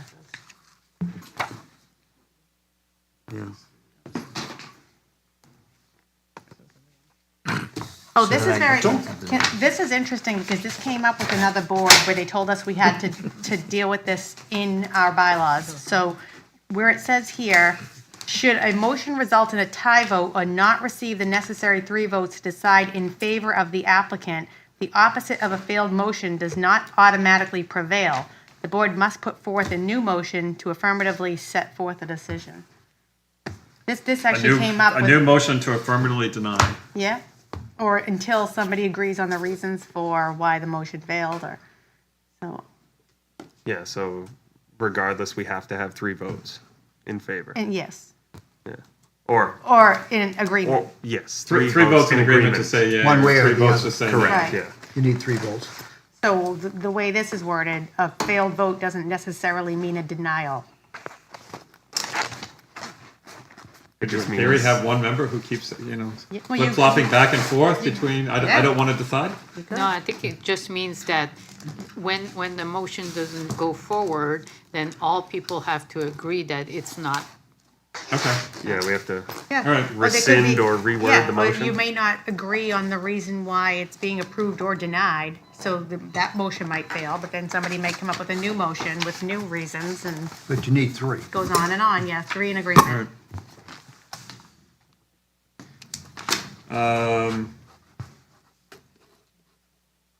B, is there anything on B? I don't see anything that we normally don't normally do.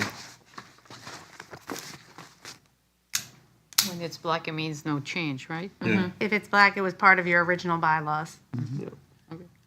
Approve or deny. Do you need to put something in there about deny with prejudice? I was wondering that. So where are we? Decisions, Number 5A. 5. Either approve with conditions, or deny.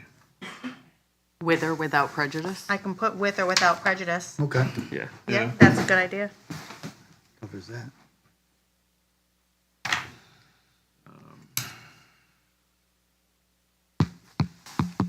Essentially.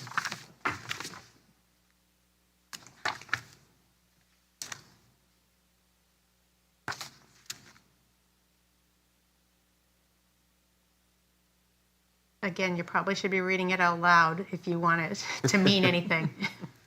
Somebody should be reading it into the record so that we can move on with it. All right. Decisions. The board shall decide, all right, well, we already did that part. Notice of the decision will be made available for public inspection within 5 business days as required by RSA 676:3 and will be sent to the applicant by mail. Decision shall include specific written findings of fact that support the decision. Failure of the board to make specific written findings of fact supporting a disapproval shall be grounds for automatic reversal and remand by the Superior Court upon appeal.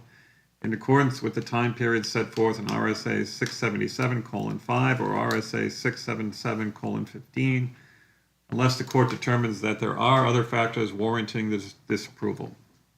The notice shall also be given to the tax assessor and other town officials as determined by the board. I'm going to assume that that came straight from the court, so I don't see any reason to change that. B, after a decision has been reached, the chair shall declare the hearing on the case completed and shall call up the next case. Yes. Yeah, seems, Reconsideration by the board, motions for rehearing. The board may reconsider a decision to grant or deny an application or grant or deny a motion for rehearing, provided such reconsideration is within the appeal period of the original decision as per 74 Cox Street LLC versus City of Nashua. Motions for rehearing can only be received in the office of the board planning department during normal business hours. Rehearing. How does the board reconsider a decision? I mean, so that seems to mean that we can You can. decide that, like, whatever we did, we want to You can, redo within it? within 30 days, the board can determine that they may have made an error and reconsider their decision. Do we need to So put we who can request a rehearing? Because it's pretty much, is that part of this? I think this is part of it, because it's reconsideration by the board and Yeah. motions for rehearing. So even a motion for rehearing is in theory, you're reconsidering your Yeah. decision. Or you can decide it upon yourselves as a board. And it has happened, where a board member has come back within 30 days and said, I made a mistake. We had a special hearing and But the rehearing can decision- come from a board member, it can Yeah. come from the applicant, it Anybody can with come from an standing. abutter, Yeah. anyone who has standing, it can come from the Board of Selectmen. That's right. Yep. Do you want me to, should we add some here and here, anyone, the board or, well, I think we have rehearing comes up next too, so So only do you think that needs to be abutters clarified? can request a rehearing? It can't be some random It person? can't be, you have to have standing. Okay, good. Good to know. Yep. Or be Is the that Board of co- Selectmen, the Board of Well, right, Selectmen can yeah. do it, Is that codified somewhere that, yeah, in the statute. in the statutes? Yeah. Okay. And we can also. And you can We also, can, yes. yeah. So is that an appeal? So an appeal is technically a request for rehearing. Okay. So that's how we treat, so we have appeals to administrative decisions, but even though we say you have a 30-day right of appeal, to appeal something, you're requesting a rehearing of the board. Yeah, okay. If you haven't been in one, basically, the request for rehearing is a straight yay or nay. And if we do say, yes, we will rehear, then the entire process starts over. So it's only whomever comes before the board or a board member himself and says, yeah, I think we should rehear. And these are the reasons, go around the table. you And it's know. a written motion. They Yeah. have to provide a written motion on how the board may have erred or was not legal within the decision that they made, and that has to all be made in their motion. Nobody gets up and speaks at that time. You take into consideration what they've presented to you. There's some new information that maybe you weren't privy to, or you made some kind of an error in judgment, then you would say, yes, we agree, we need to rehear this. Then whoever the appealing party was has to come in and pay the fees and notify abutters, and it starts over. Is there a limit to how many people can come in? And, No, an appeal, well, So- so, You only need Like- one. yeah, but what you, if there's someone that has another, that comes up with another point? they can't just keep on, no, they have to Okay, submit, do we they hear have this one option to come in and submit their request. However, it could result in a new aggrieved party. Once it's reheard, you So it's now gonna may have a keep new flipping. aggrieved party and then it flips. At some point, there would be a time frame that they can't just keep on flipping and appealing. That's what I mean. Yeah, I don't know exactly what that time frame is, but I know that the courts do have some safeguards in there so that that doesn't happen forever and ever till the end of time. So, Rehearing procedures. If the board grants a motion for rehearing, the new public hearing shall be held within 30 days of the decision to grant the rehearing, provided all notice fees are paid and an updated abutters list is submitted by the party requesting the rehearing. Notification of the rehearing shall follow the procedures set forth in RSA 676:7. all these strike-throughs are just because they're now talked about somewhere else Okay. in here. Appeals, let's do appeals, and I think that'll be it for the evening, perhaps. Each application for an appeal shall be made on forms provided by the planning department and shall be presented to the planning department, who shall record the date of receipt. Complete applications shall be received not later than 21 days prior to the regularly scheduled hearing date. All applications shall be submitted with a reasonable and accurate plot plan showing the proposed use. Are we talking about Yeah, right. standard appeal, or is this a, This was application. It's applications, so all applications to the zoning board are in theory an appeal. They're appealing to the zoning board. okay. All right. It's confusing when it said appeals, I was like, they're appealing to Housing Appeal Board or. No, or- this is there, any applications. This is an application. They're technically requesting an appeal to the zoning ordinance. Okay. And it's 21 days. Wow. So it's 21 days because that's consistent with the statute for the planning board application. So many, many years ago, when that became a statute with the planning board, we decided Yeah. for consistency purposes, we would follow the same time frame for both boards. Okay. As specified in RSA 676:5, an appeal to the board on any administrative decision or requirement shall be taken within 30 days of the date of such decision or requirement. I have another comment about that. That was because before it used to say a reasonable time. I think since I've done this, it now is set by statute that it is 30 days. I'll double check that. So that might, I mean, it is consistent with the statute now, but I don't think that it's any more like in our discretion as to a reasonable time. I think the reasonable time has been set by the courts as 30 days. The planning department shall not accept any application not properly completed. Once the hearing on the case is concluded, the board will decide all cases within 30 days. Notice of the decision will be made available for public inspection within 5 business days as required by RSA 676:3.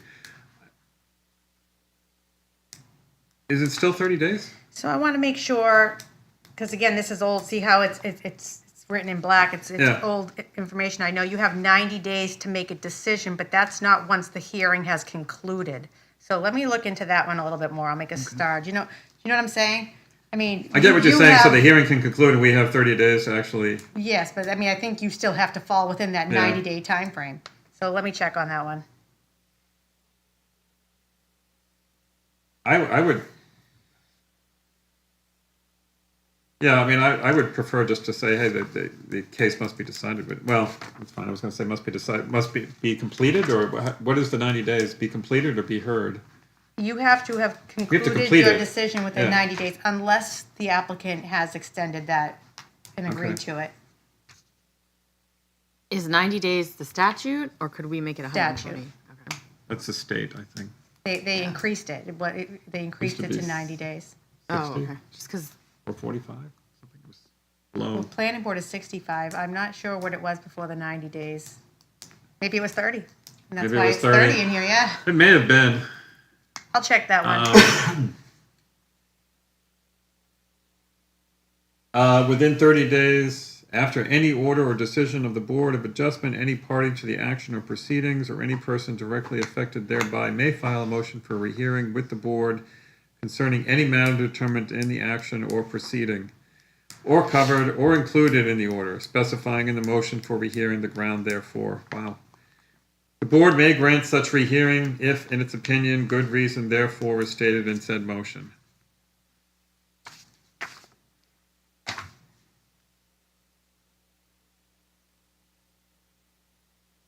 I'm gonna go, I don't even understand what that says, but It's pretty open-ended. that's, You know what? I mean, within 30 days, that's pretty, Since this is all part of the existing language, I'm going to give it another once-over over anything that's recently changed in the Okay. courts and make sure that still all fits. Okay.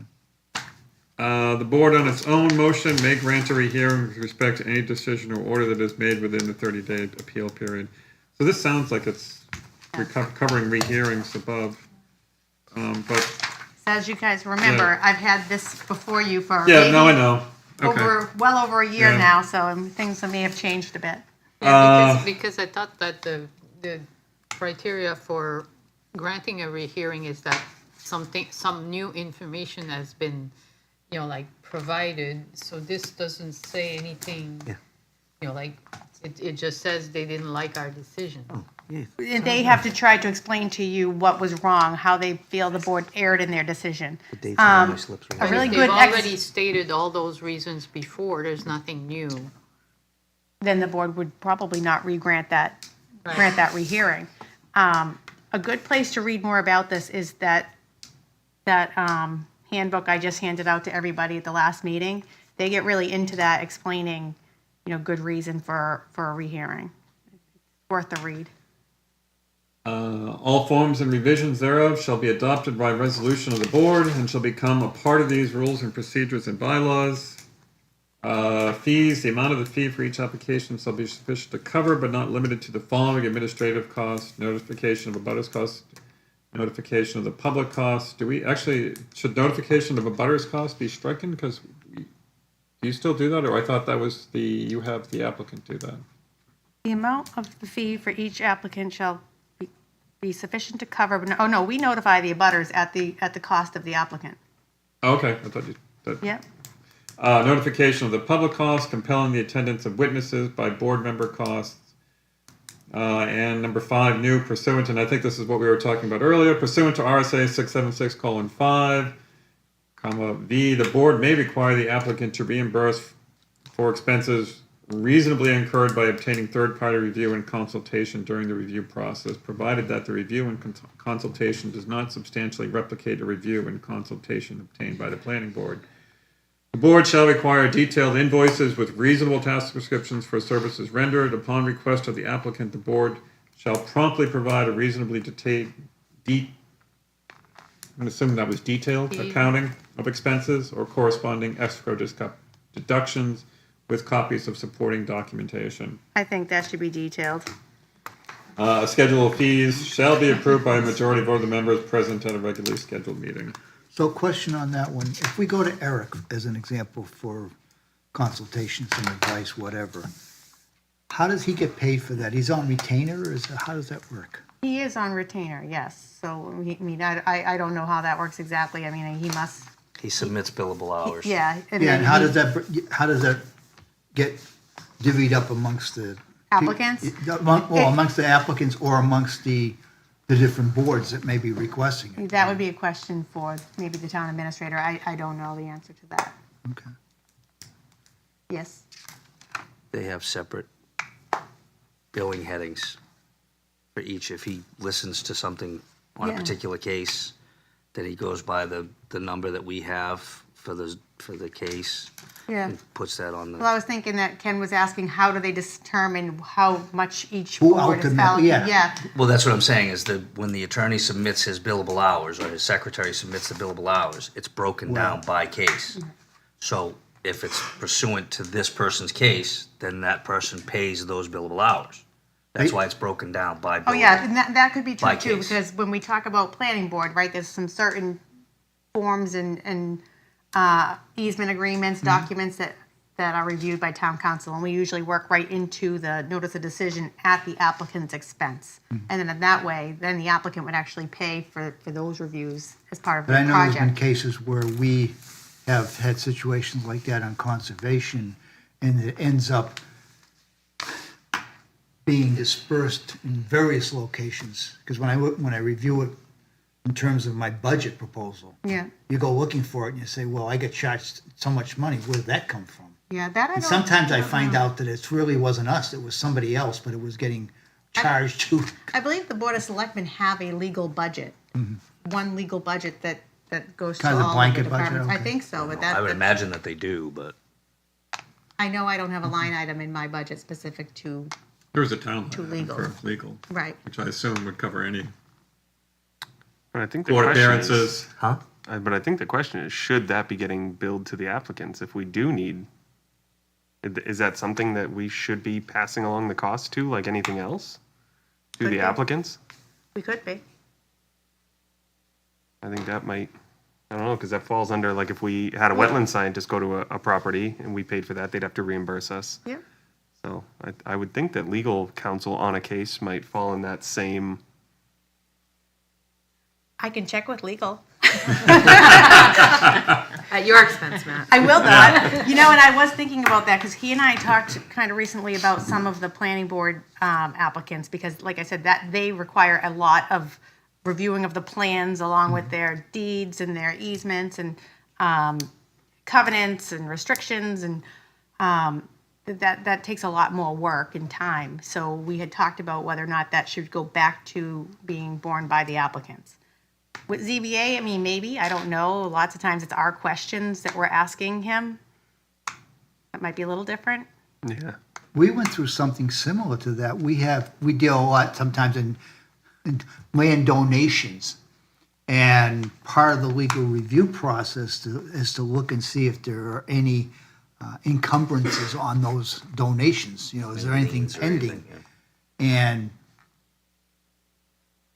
who ends up paying for that process doesn't necessarily go one way or the other. It can go either to the person who wants to donate the land, or it can go against the town because we want to investigate it before we accept the donation so we don't get bagged for it. So I don't know that there's any fixed policy on it.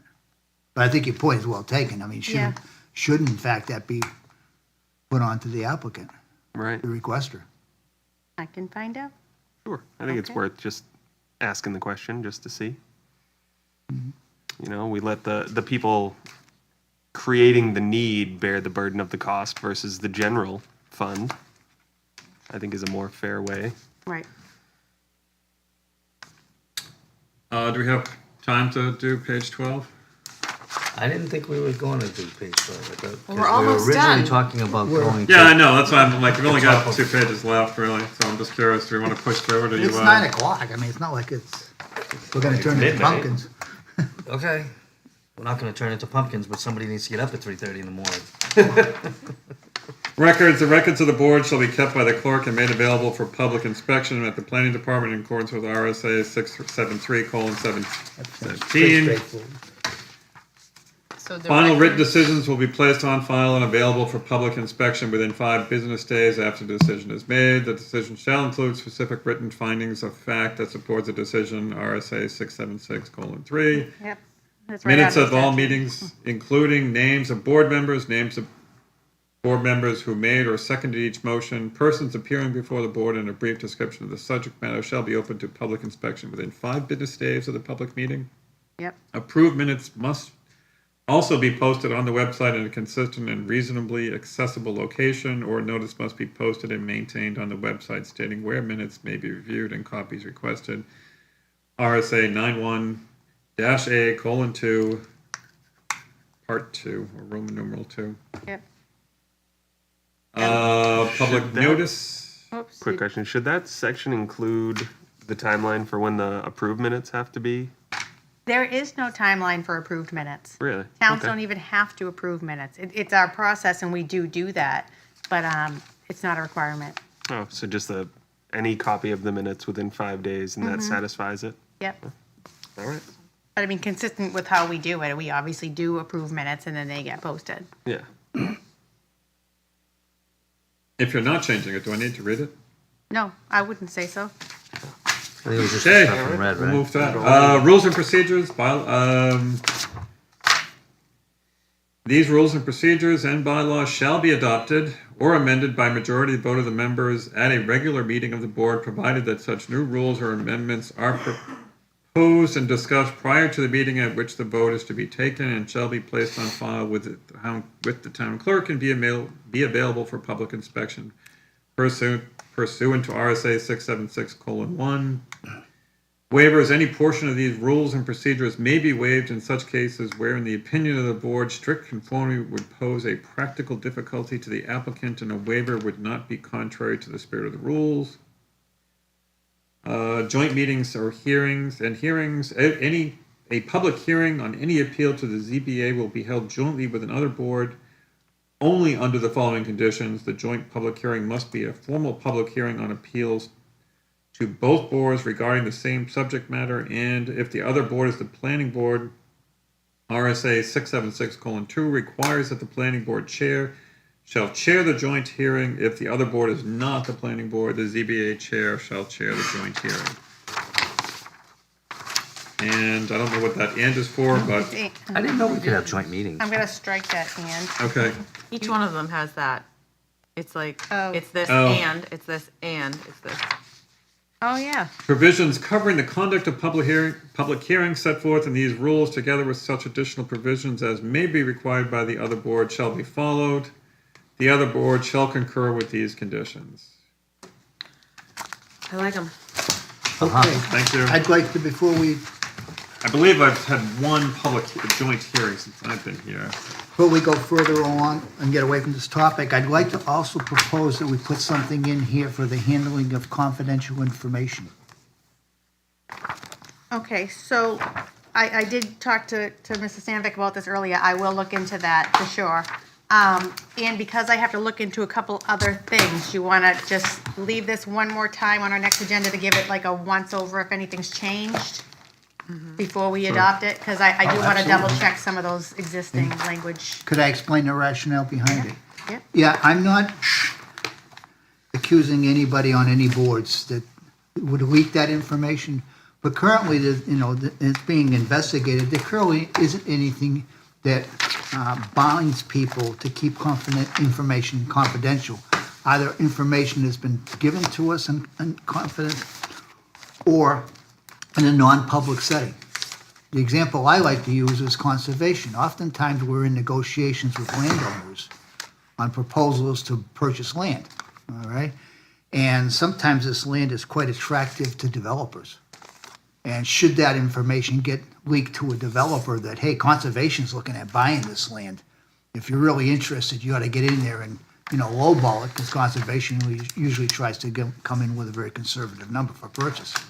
And that has happened a few times. So what I'm asking, and I don't see anything in any of the bylaws that I see currently that says how confidential information has to be maintained as confidential information, number one, and the consequences of not maintaining that. So I'm looking at it as being everybody says, oh yeah, we're gonna keep it confidential. But there's nothing in there, in a bylaw or whatever, saying it must be kept confidential, or nothing about the consequences should that information become available. So I just think it's time, as part of the maturation process, to be able to have something in there. Not that there's a specific case I'm trying to address, but going forward in the future, dollars to donuts is gonna come up. Curious what Eric says, because we are a public board. You're a public. So anything we say has to be, I think he means more about like non-public. But if session. we're in non-public, I'm if saying, you're in non-public, then Yeah. those records are sealed, yeah. yeah, they Okay. should be sealed and information, Well, unless. they're sealed unless the situation has Unless you changed, can no open it longer up. requiring Right. them to be sealed. And we see that happen where, okay, after the fact, and we don't do it all the time by any stretch of the imagination, but let's say we go in and we're doing a negotiation to purchase some land, and we finally come to an agreement, we do a purchase and sale agreement, then a public process starts with that to talk about that. It goes before planning, it goes before, the Board of Selectmen before we actually purchase it. So in those cases, it goes from being confidential to public. And But- there's a statute too. There's a statute that says if you don't revisit the sealing Right. of the minutes within a 10-year time frame, they automatically become unsealed. So there's a list that has to be kept now, which I do keep. Anytime that we've gone into non-public session and what the purpose of going in is and whether or not the minutes are sealed. So you are supposed to revisit them every so often. Because if the situation has changed, no longer requiring them to remain sealed, then you just unseal them and they become part of the public minutes. So, and that's my reason for bringing it forward, is just to say that, not that I have a specific case in mind currently, but, sooner or later, it has happened in the past, and sooner or later, it's gonna happen again. We might as well cover that as long as we're putting bylaws in. Yeah, I think but then it comes to that thing, like we've talked about putting stipulations on zoning and stuff like that. Like, how is it enforced? Like, what's your ideas for how an infraction of the confidentiality Well, how the policy- confidentiality agreements, one might argue that in a business world, the confidentiality agreements are non-enforceable, but the fact that they exist certainly creates a certain behavior. All right, and the same thing I think in this governmental environment that says, hey, if confidential information, like I know, for example, if you have top secret information, confidential information, right? And if you were to disclose that in a public environment, then there are consequences that get paid for that, that you paid for that. And I'm suggesting that these types of boards shouldn't be any different in terms of, having an agreement where you legally sign it and say, yeah, I agree to keep that confidential information confidential, or non-public information non-public until otherwise disclosed. And then we can talk about that, how do you enforce, what's the penalty clause? Because a lot of stuff we do doesn't really have a penalty. If somebody goes in and cuts down a bunch of trees in a WCD, they come back and go, oh, well, sorry, I did that. There's no consequence. In this particular case, it can be some significant consequences.